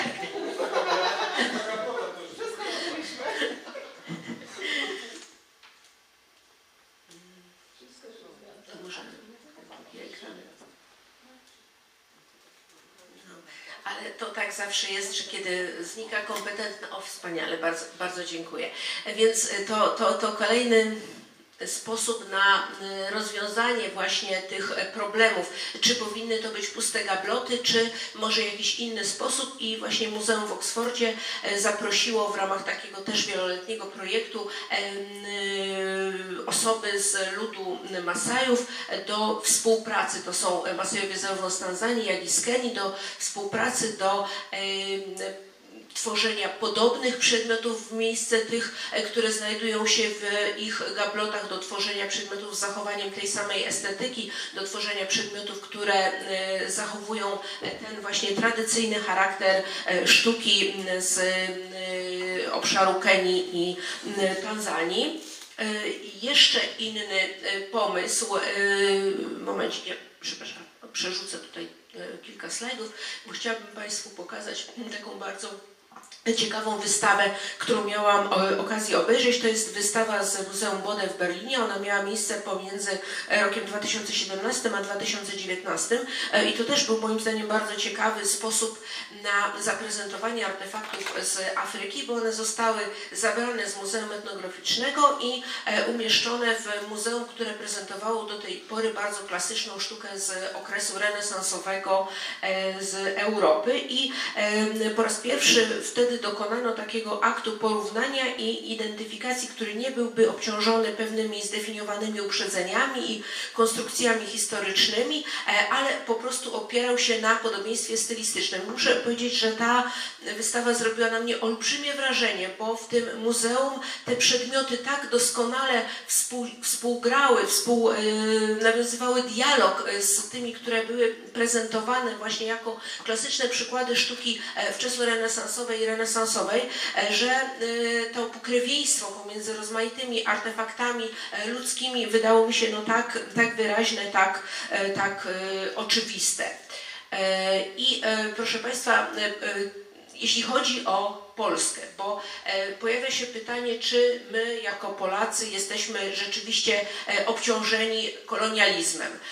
De facto nigdy nie mieliśmy kolonii, jednak wielu współczesnych kuratorów, tutaj przede wszystkim kuratorzy związani z Muzeum Etnograficznym w Warszawie, mają przeświadczenie, że taki kolonializm jest też naszym udziałem, ponieważ mamy myślenie kolonialne, ponieważ w głębi duszy myślimy o Afryce jako o egzotycznym świecie, zresztą nie tylko o Afryce, o wszystkich pozaeuropejskich obszarach tak myślimy, i że w związku z tym też powinniśmy zacząć bić się w piersi. I tutaj pani dr Magdalena Wróblewska, aktualna dyrektor Muzeum Etnograficznego w Warszawie, mówi, że obecne są kolonialne wzorce postrzegania Afryki jako innej i że te artefakty z Afryki są prezentowane jako właśnie peryferyjne. I tutaj prezentuję Państwu Muzeum Etnograficzne wystawę Afrykańskie Wyprawy Azjatyckie Drogi. To jest wystawa, która została stworzona przez pana doktora Dariusza Skonieczkę. Tak ona wygląda oryginalnie. Tu kilka slajdów właśnie z tej oryginalnej wersji wystawy, a potem została przekształcona właśnie na zasadzie zerwania z kolonialną przeszłością. Ja za momencik do tego wątku wrócę. Tutaj chciałam po prostu Państwu pokazać, jak ona w 2021 roku wyglądała. I powróćmy jeszcze na chwilę do tego wątku polskich kolekcji, bo moim zdaniem one nie są naznaczone właśnie grabieżami, one nie są naznaczone upieszczym charakterem polskich wypraw do Afryki, i nawet ta wyprawa, która była związana z Szolc-Rogozińskim, ona też nie miała charakteru moim zdaniem upieszczego, i tutaj ta pokuta, właśnie to bicie się w piersi jest, wydaje mi się, nadmierne. Do innych ważnych kolekcjonerów sztuki, obiektów z Afryki należą chociażby Wacław Korabiewicz, lekarz, pisarz i podróżnik, który kolekcjonował między innymi krzyże etiopskie, potem opisywał sztukę Afryki w publikacjach książkowych, tworzył wystawy dedykowane sztuce etiopskiej i sam mówił, że kolekcjonerstwo to zgubna pasja, gdy człowiek znajdzie swoje hobby, zapomina o głodzie, chłodzie, o sobie samym, hobby daje pełnię szczęścia i tak jak on pisał w swoich wspomnieniach, albo kupował te krzyże, albo czasami zdarzało się, ponieważ był lekarzem, że dostawał je jako dar za pomoc przy uzdrowieniu pacjenta. Podobny charakter mają zbiory chociażby Stefana Strelcyna, który był wybitnym etiopistą i stworzył katalog rękopisów orientalnych ze zbiorów polskich. Sam też kolekcjonował te zbiory, które potem zostały przekazane jako dar do Biblioteki Uniwersytetu Warszawskiego. Czy Stanisław Chojnacki, który też był wybitnym etiopistą i był osobą uhonorowaną przez Institute of Ethiopian Studies. I jeszcze kolejna kolekcja to jest kolekcja rodziny Bojarskich, inżyniera, geologa, który przebywając w Afryce zdecydował, że będzie zbierał, kolekcjonował przedmioty, które no, miały w jego odczuciu jakiś artystyczny charakter i kolekcjonował te właśnie artefakty z Nigerii, bardzo dokładnie je opisując, wszystkie kupował. To też nie były w żadnym przypadku obiekty zrabowane, zresztą to już były lata 70. i 80. I taka zresztą jest proweniencja właściwie wszystkich tych zbiorów afrykańskich, które były przekazywane do polskich muzeów. I tutaj mają Państwo przykład fotografii archiwalnej, która została dodana do tej ekspozycji z Państwowego Muzeum Etnograficznego w ramach takiej właśnie ekspiacji za grzechy kolonializmu w Polsce.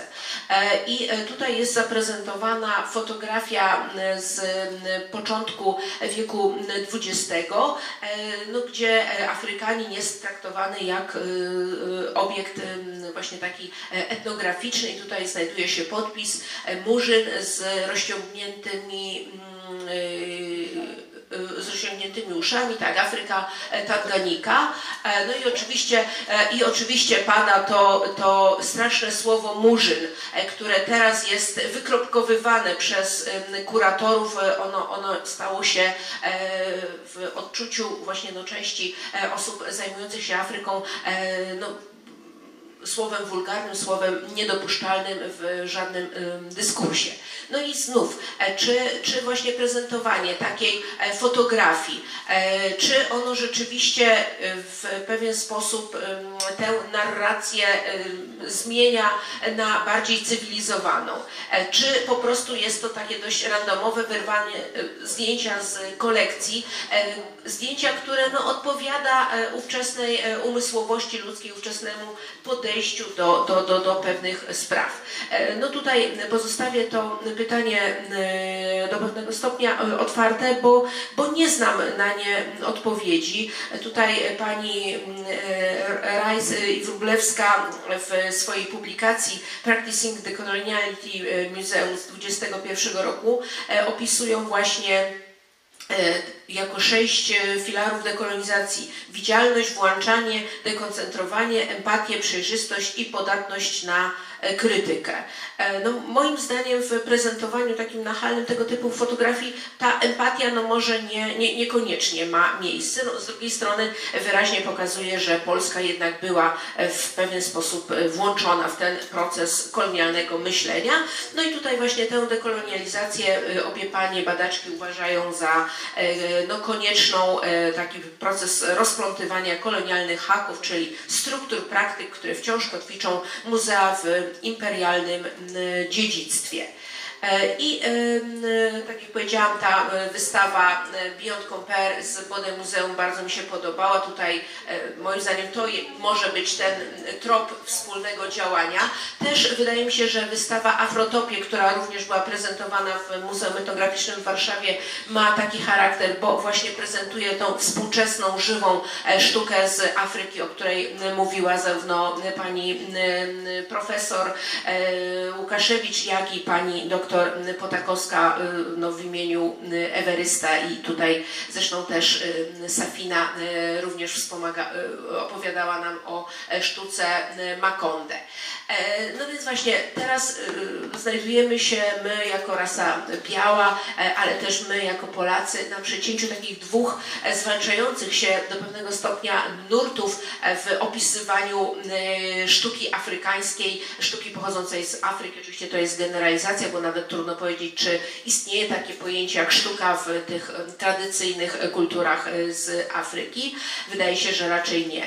Czy właśnie no, patrzymy w taki kolonialny sposób, jak tutaj te kolonialne mapy podboju świata, czy raczej tak jak te kraje, które no, chcą doprowadzić do restytucji wszystkich dóbr z Afryki i przeniesienia ich z powrotem z kolekcji czy to europejskich, czy amerykańskich do Afryki, przy czym oczywiście no, też trzeba powiedzieć, że na to tak de facto ze strony wszystkich muzeów wcale nie ma zgody.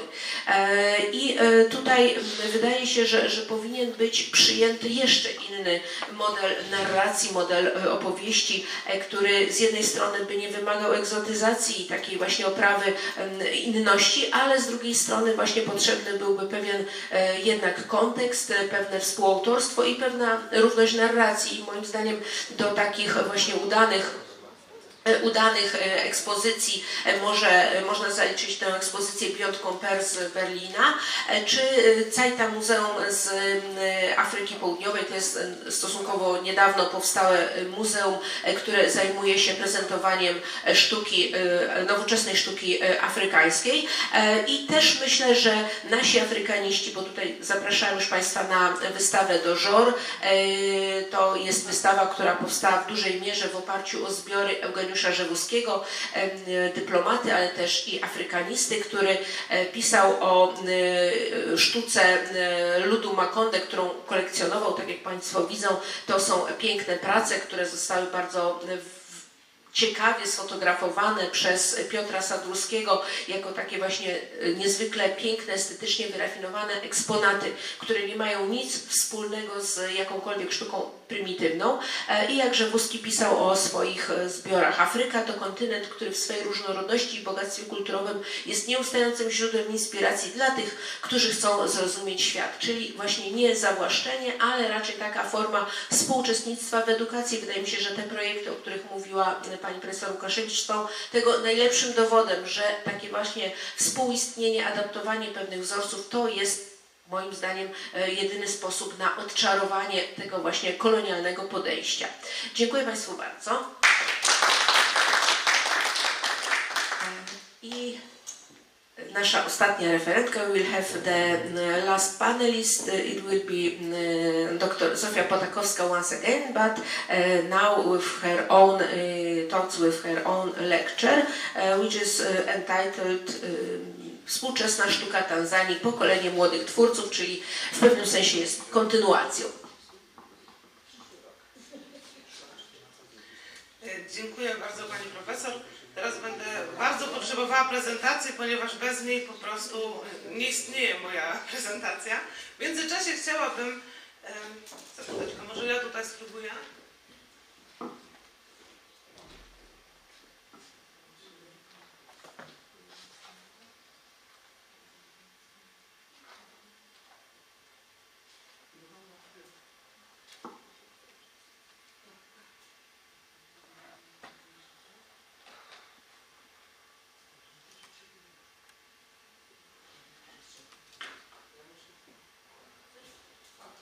Ja będę sobie... Chciałabym jeszcze tylko Państwa poprosić, że kiedy skończycie oglądać katalogi, bardzo bym prosiła o zwrot, ponieważ one wyszły w bardzo określonym nakładzie i po prostu zależy mi na tym, żeby kiedyś wróciły. Oczywiście proszę się nimi delektować do woli. Dobrze, chciałabym już przejść do mojego wystąpienia, ponieważ jesteśmy troszeczkę, mamy niedoczas.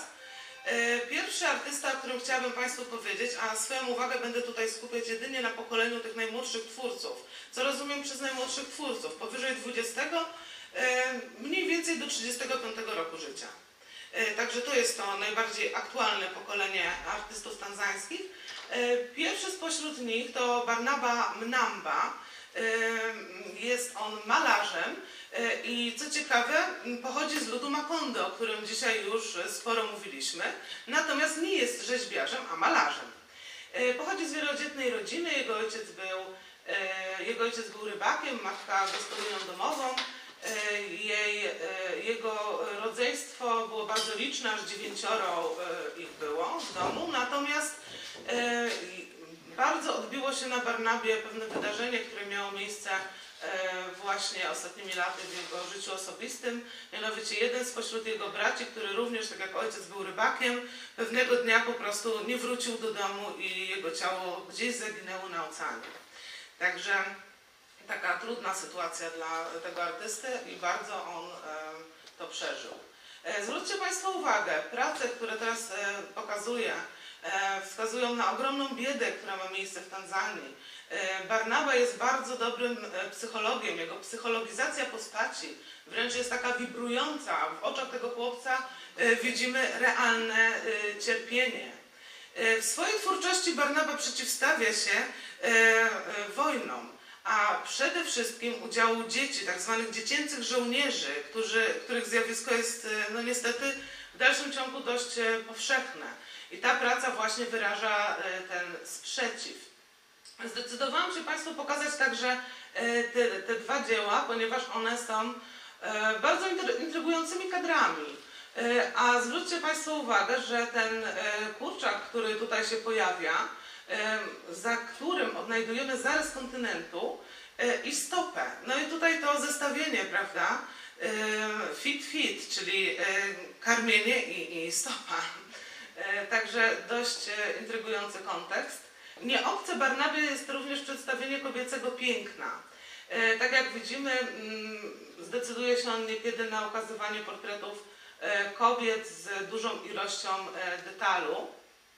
Natomiast przede wszystkim prace jego odwołują się do lokalnej tradycji i kultury, którą bardzo śmiało zestawia z takim nowoczesnym ujęciem świata tanzańskiego, które owiane jest niestety bardzo dużą dozą trudności, między innymi związanych z finansami, prawda? Jest tutaj ogromna bieda.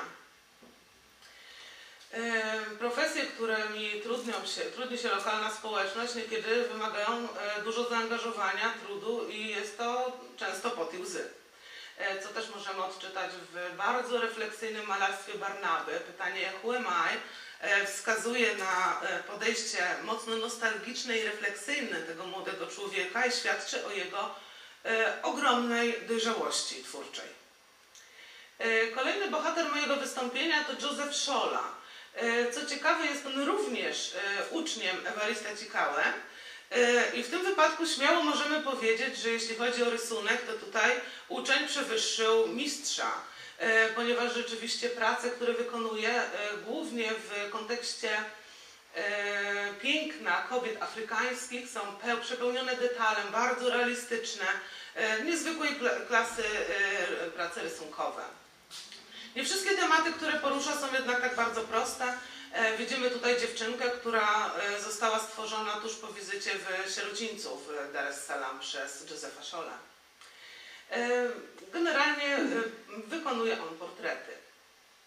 Kolejna artystka, o której chciałabym opowiedzieć Państwu, jest związana z organizacją Nafazi Art Space, Anan Kialu, pochodząca z Iringi.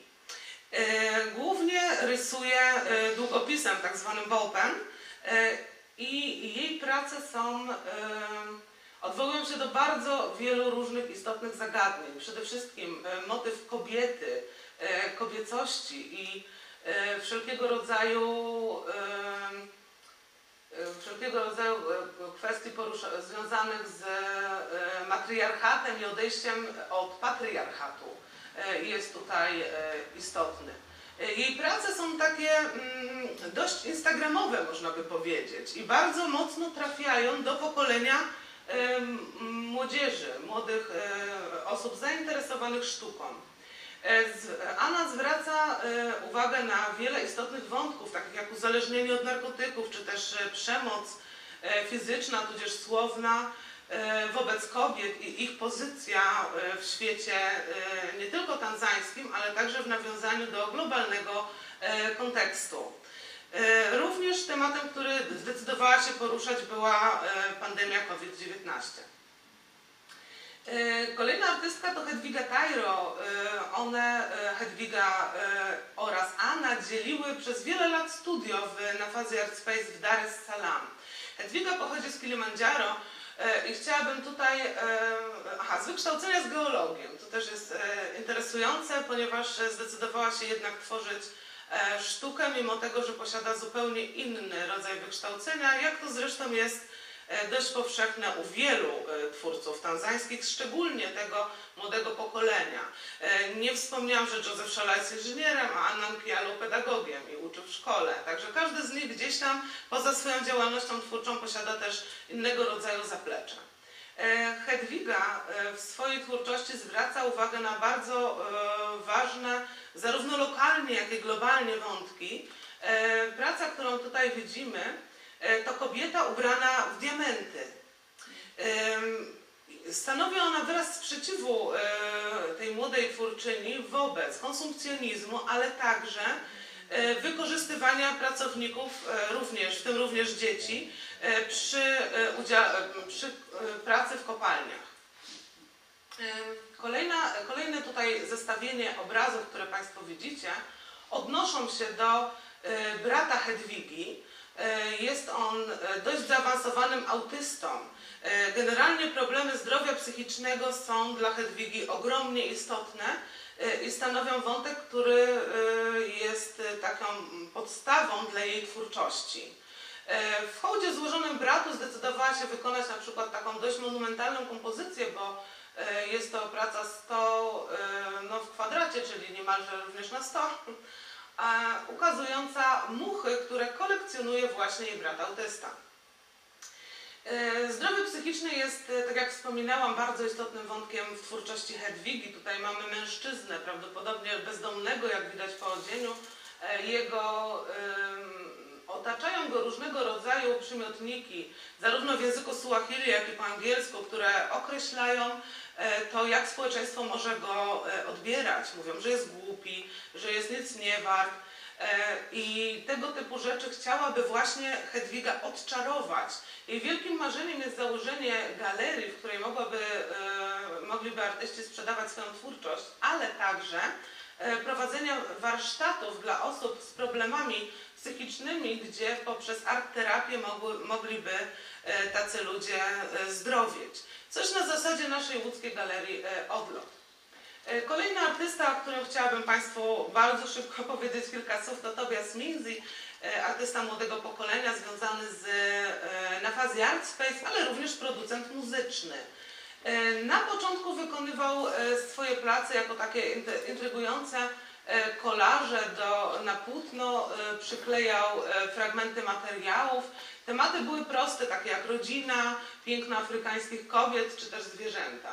Ale zwróćcie Państwo uwagę, jak już obecnie ewoluował. Mamy tutaj kobietę, która jest w ciąży i zarówno jej mimika, jak i to, w jaki sposób została ukazana, wskazuje na wszystkie problemy, które ją dręczą. I psychologizacja postaci jest tutaj również na bardzo wysokim poziomie. Patrząc na drugie płótno, również nie mamy wątpliwości, że chodzi tutaj o przemijanie, o starość, zestawienie tej młodzieńczości z tym, jak bardzo życie jest kruche i ulotne. Nie są mu obce również takie zabawne przedstawienia, jak to, które możecie teraz Państwo oglądać, czy też różnego rodzaju istotne kwestie, które także w globalnym kontekście wydają się mieć znaczenie. Tutaj mamy młodego Masaja, natomiast który chciałby zamieszkać w mieście, marzy o tym, by stać się członkiem społeczeństwa miejskiego. Ale przecież również w Polsce taki kontekst nie jest nam obcy. Odwołuje się między innymi także do wojny i tego, że jak wielkie niesie ona ze sobą zniszczenie. I znów temat pojawia się dziecięcych żołnierzy.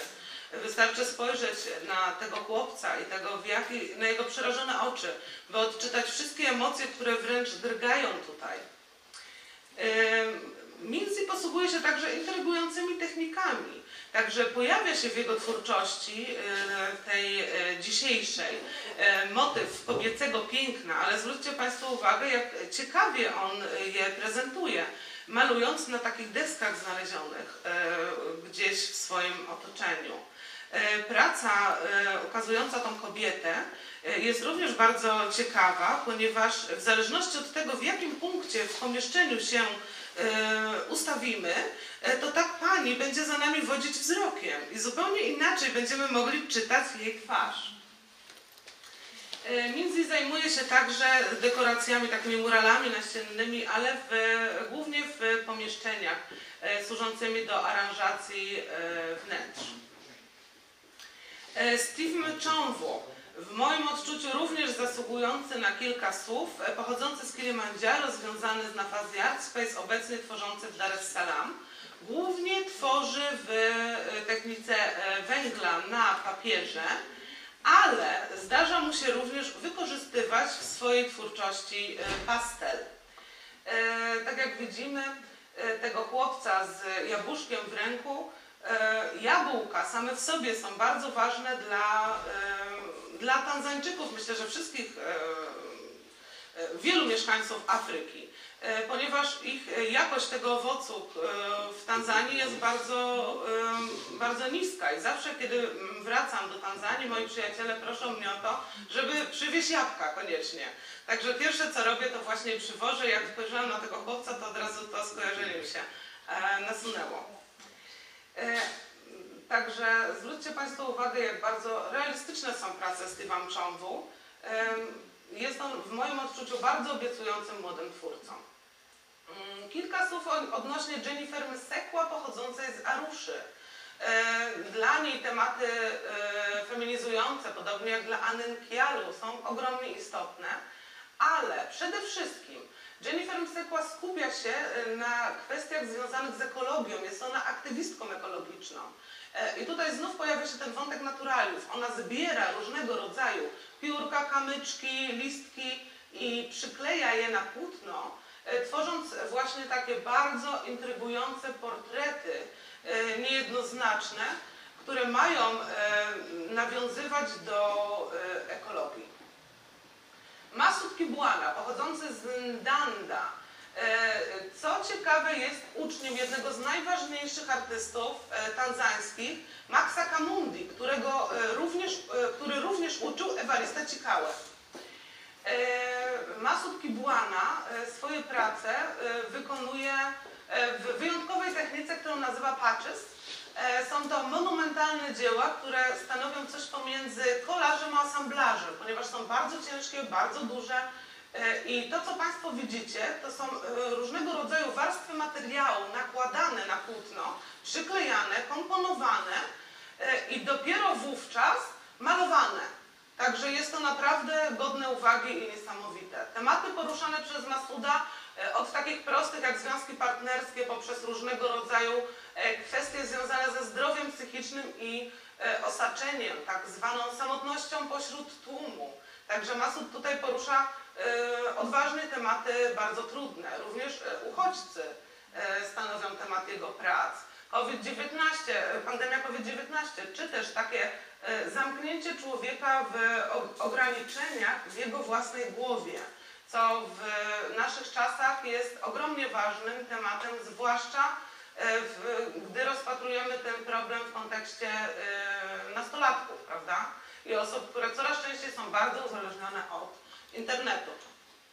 Dr Bulugu. Jest to artysta, do którego wracałam kilkukrotnie. Chciałabym zwrócić uwagę, że bardzo on ewoluował w swojej twórczości. Dlaczego doktor? Ponieważ z wykształcenia jest lekarzem. I tutaj taka ciekawa historia, proszę Państwa. Przyszedł on do profesora Eliasa Djengo, który jest profesorem na Uniwersytecie Sztuk Wizualnych w Dar es Salaam, i pokazał mu swoje prace i zapytał go, czy jego zdaniem powinien zostać przy medycynie, czy może powinien zostać artystą, ponieważ jest to jego wielkim marzeniem. Oj, coś mi się tutaj zwiesiło, było dobrze. Nie, chyba idzie dalej, tak? I profesor Djengo powiedział właśnie, że jego zdaniem powinien tworzyć. Także porzucił medycynę na rzecz sztuki, jest właścicielem sklepu artystycznego, takiej galerii, z warsztatami, który prowadzi samodzielnie na Zanzibarze w Nungwi. Wiadomo, że jest to działalność dość mocno wykonywana pod turystów, no niemniej jednak duży szacunek dla tego młodego twórcy, że tak doskonale radzi sobie na rynku sztuki. Chciałam zwrócić Państwa uwagę, że również wykonuje prace abstrakcyjne, co jest stosunkowo rzadkie. I ostatni bohater mojego dzisiejszego wystąpienia, niezwykły w moim odczuciu Dullah Wise, artysta impresjonista, który rzeczywiście wychodzi w plener tworząc, najchętniej o tak zwanych zmiennych porach dnia, czyli powiedzmy o zmroku lub o zachodzie słońca czy wschodzie. Jest jedynym artystą tanzańskim, u którego widziałam nokturny, także zwracam na to też Państwa uwagę. Uważam, że jego prace szczególnie są ciekawe, takie tętniące życiem. Tutaj mamy Forodhani w Stone Town na Zanzibarze, czy też taki właśnie mocno drgający barwami zachód słońca. Jest on autorem także muralu w Stone Town na Zanzibarze, który współtworzył z Ahmadem Ausi ze szkoły Oldford na Zanzibarze, ale to już jakby temat na zupełnie osobną historię. I na koniec chciałabym jeszcze Państwu pokazać, że sztuka Dullaha Wise'a idzie właśnie w taką dość nieoczywistą stronę. Co z tego będzie, zobaczymy już wkrótce. Ogromnie dziękuję za Państwa uwagę.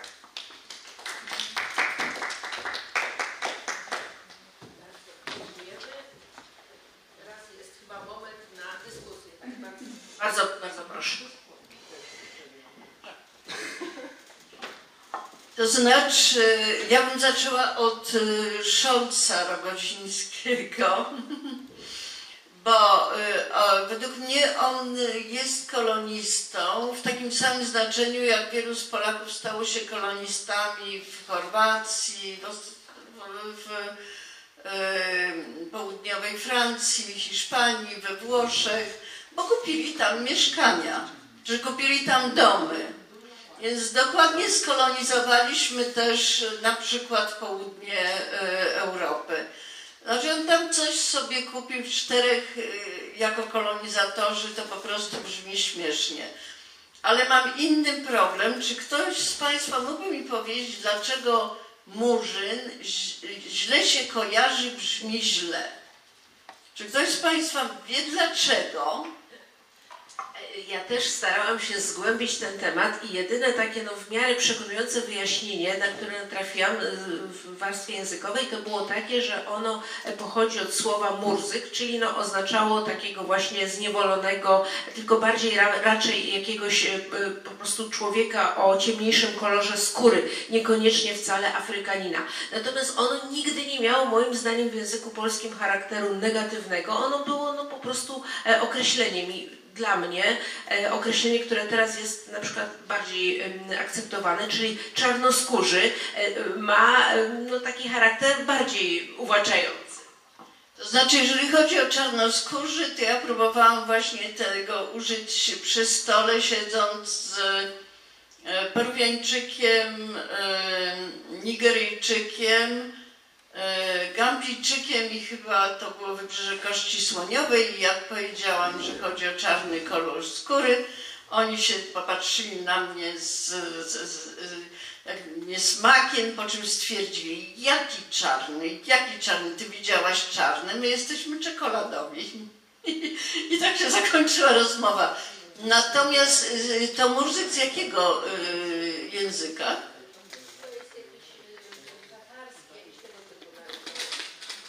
Niebywałe.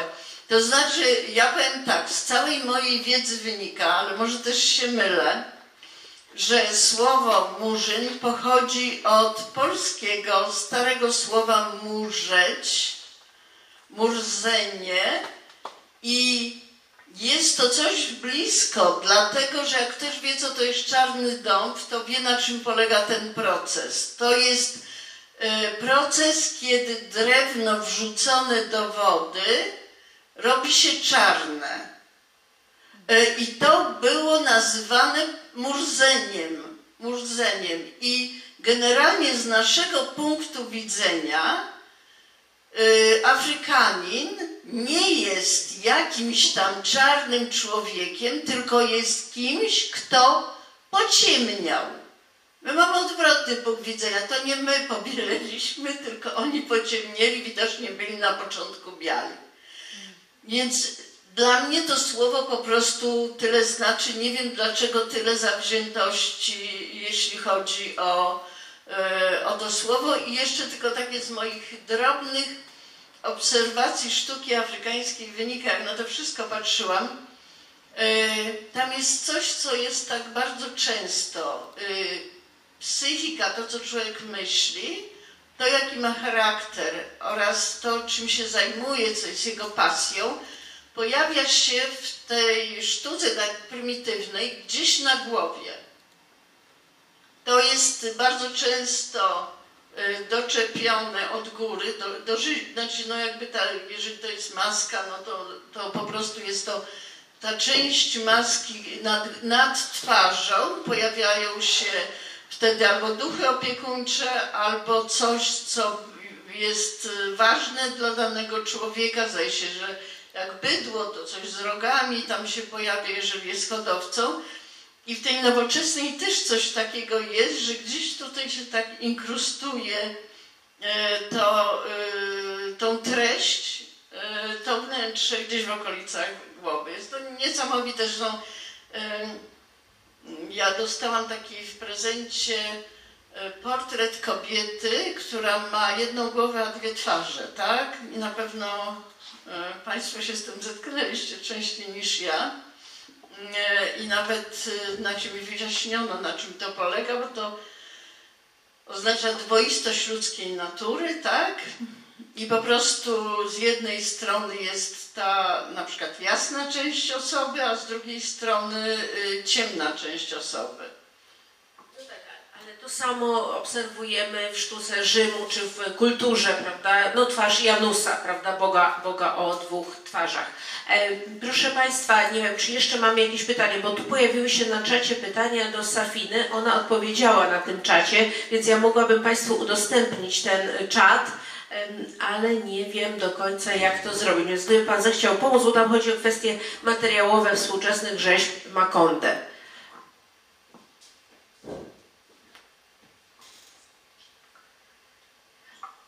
Nie wiem, czy jeszcze są jakieś pytania z sali?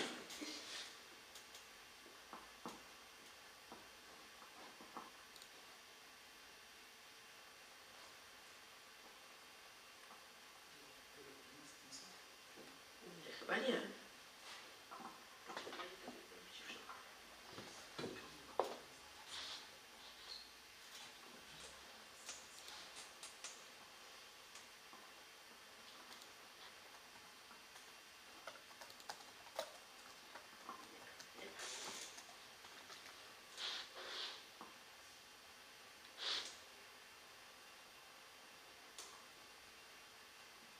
Przez chwilę było widać. O, jest, tak. Teraz tutaj się pojawił czat, tak, tutaj są właśnie te pytania do Safiny.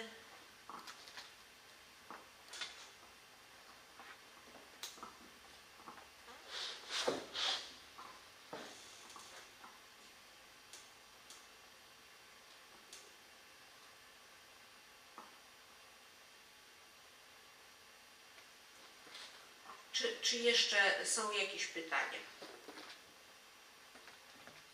To myślę, że w takim razie naszą... Tak? Ja tak króciutko. Zapraszam. Nie, pytanie, nie komentarz. Ja tylko krótkie pytanie, nie komentarz. Chciałabym się zapytać Pani tutaj profesor o współczesne formy kolekcjonowania, bo przedstawiała Pani historię tutaj, problematyzując ją w kontekście kolonialnym, postkolonialnym, natomiast współcześnie także kolekcje są budowane zarówno w odniesieniu do sztuki tradycyjnej, jak i sztuki współczesnej. I chciałabym się zapytać, jakie pani profesor jest spojrzenie na tego rodzaju kolekcje. Sądzę, że tego rodzaju kolekcje są jak najbardziej właściwe, bo one kupowane są w oparciu o współczesną sztukę afrykańską, więc jest to też taki wymiar wsparcia finansowego artystów z Afryki przez środowisko globalnego południa. Natomiast jeżeli chodzi o obiekty nabywane na aukcjach w różnych zachodnioeuropejskich domach aukcyjnych, to obiekty te też muszą mieć sprawdzone pochodzenie. No to nie mogą być obiekty ukradzione, wywiezione, one wszystkie, no przynajmniej teoretycznie, powinny mieć pochodzenie no, takie, że to nie jest rabunek kolonialny. Jeżeli w tej chwili, bo wyszła nowa regulacja w Polsce, jeżeli chce się przywieźć jakiś obiekt poza strefy Schengen, to on musi mieć wystawione w kraju pochodzenia bardzo dokładne dokumenty, żeby mógł być wwieziony. Więc wydaje mi się, że we współczesnym kolekcjonowaniu obiektów z Afryki no nie ma nic zdrożnego, a sądzę, że raczej jest to godne pochwały, bo prezentuje szerszemu odbiorcy kulturę z innych obszarów, co moim zdaniem jest bardzo cenne. Przede wszystkim bardzo dziękuję wszystkim prelegentkom za bardzo ciekawe. Z wielkim zainteresowaniem słuchałem tych wystąpień. Się zainteresowałem też tymi galeriami, które są w Tanzanii. A mam pytanie tutaj, to wybrzmiało, nie wiem czy nie na tej konferencji rok temu, a może w innym miejscu słyszałem, że spotkałem się z taką argumentacją osób, które są przeciwne zwracaniu tego dziedzictwa kulturowego Afryki. Mówią, że tutaj w Europie jest większe są techniczne możliwości konserwacji, utrzymania, że czasem przy oddaniu tych artefaktów to mogło być ze szkodą dla sztuki. I jakby się właśnie pan profesor... No, to jest dobre pytanie, bo tutaj z jednej strony oczywiście wydaje się, że oddawanie tych artefaktów do muzeów, które są dobrze nadzorowane, jest rzeczą jak najbardziej właściwą.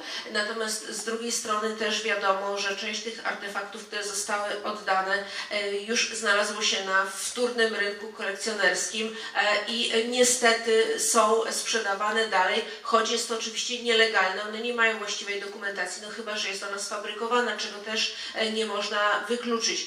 Więc i oczywiście no dalej argument za zwrotem jest taki, że te państwa afrykańskie mogą zrobić z tymi rzeczami no to, na co mają ochotę. My nie powinniśmy na to patrzeć, ale z drugiej strony, patrząc w ten sposób, to należałoby zażądać od Szwedów na przykład zrabowanych podczas potopu szwedzkiego różnych elementów wystrojów wnętrz dawnych zamków polskich, które są wkomponowane w szwedzkie wnętrza zamkowe. Więc powinniśmy my jako Polacy też udać się tam i zażądać, żeby oni usunęli te obiekty i nam przekazali. Więc to są bardzo no, takie trudne tematy i myślę, że nie można tak podchodzić zero-jedynkowo, że coś zmieniło miejsce, w którym się znajdowało i my teraz tak no, żądamy tego dokładnego zwrotu. Cały czas jest bardzo wiele problemów, jeżeli chodzi o zwrot rzeczy, które zostały zrabowane w czasie II wojny światowej, więc takiego stosunkowo niedawnego konfliktu. I one też wcale te rzeczy nie wróciły wszystkie do tych dawnych właścicieli. Więc myślę, że no, to nie jest takie zero-jedynkowa odpowiedź. Tutaj trzeba by było przy każdym zwrocie jednak bardzo dokładnie analizować całą sytuację. Że tutaj moim zdaniem nie można tak no, pójść na żywioł. Ja mam takie pytanie, a co by się stało, bo teraz jest taka era myślenia historycznego. A co by się stało z tymi wszystkimi artefaktami, gdyby w pewnym momencie nie zostały one, no powiedzmy, zabezpieczone przez kogoś, kto uznał, że są one wartościowe? No, te ludy północnej Afryki, ale też Afryki subsaharyjskiej mają to do siebie, że przekształcają rzeczy dawne w nowe, które im są w tej chwili potrzebne. Czyli po prostu bardzo dużo jakby artefaktów z okresu rozwijania się, z różnych etapów ich historii nie istnieje, ponieważ oni je przerobili, tak? Co by z nimi było? Tak, niestety prawdopodobnie by było, bo to jest drewno, tam jest jednak klimat, który niszczy drewno, więc prawdopodobnie większości tych artefaktów by nie było. No i tutaj też Niemcy nie dokonali zwrotu ołtarza pergamońskiego do Grecji na przykład. No, Muzeum Brytyjskie w ogóle nie chce dyskutować na temat jakichkolwiek zwrotów. Więc no, to są bardzo trudne pytania i myślę, że też nie powinno się tak właśnie emocjonalnie do tych spraw podchodzić, że jednak trzeba troszeczkę dać więcej nam jako społeczeństwu czasu, żeby rozważyć tę tematykę. Czy tak tutaj, tak? To myślę, że tak tutaj pani Kister zakończy. To jeszcze raz ja bardzo wszystkim Państwu dziękuję za udział w konferencji. Bardzo się cieszę, bo mam wrażenie, że ta konferencja im mniej na nią środków, tym robi się coraz bardziej ciekawa i po prostu robi się no, coraz bardziej interdyscyplinarna i pogłębiona i coraz, znaczy już w tym roku ja po prostu stwierdziłam, że zebrałam na tej konferencji no, sam szczyt afrykanistów polskich i po prostu nie mogę sama w to uwierzyć. Więc cieszę się, mam nadzieję, że każdemu to coś dało, wniosło i do wiedzy, i do jego myślenia o Afryce. I mam nadzieję, że w przyszłym roku będzie, ponieważ jakby stworzył się taki trochę team osób, którym na tym zależy, więc i w tym Afrykanów, którym na tym zależy, więc po prostu mam nadzieję, że w przyszłym roku będzie jeszcze ciekawiej, a może nam się uda jakieś środki jeszcze pozyskać, to byłoby dobrze. Dziękuję. Dobrze. So thank you very much for your participation. I have an impression that the less funds we get for organizing the conference, the better it is, and even I cannot believe that so many experts on Africa, including also Africans from different regions of Africa, because we had East Africans, South Africans from Madagascar, Central Africans from Cameroon. We had the presentation about West Africa. So we invite everyone next year, and I could see that some kind of team of people who are involved is established. So we believe that maybe we can get some more funds for organizing even better conference in future. So I thank you all for the participation.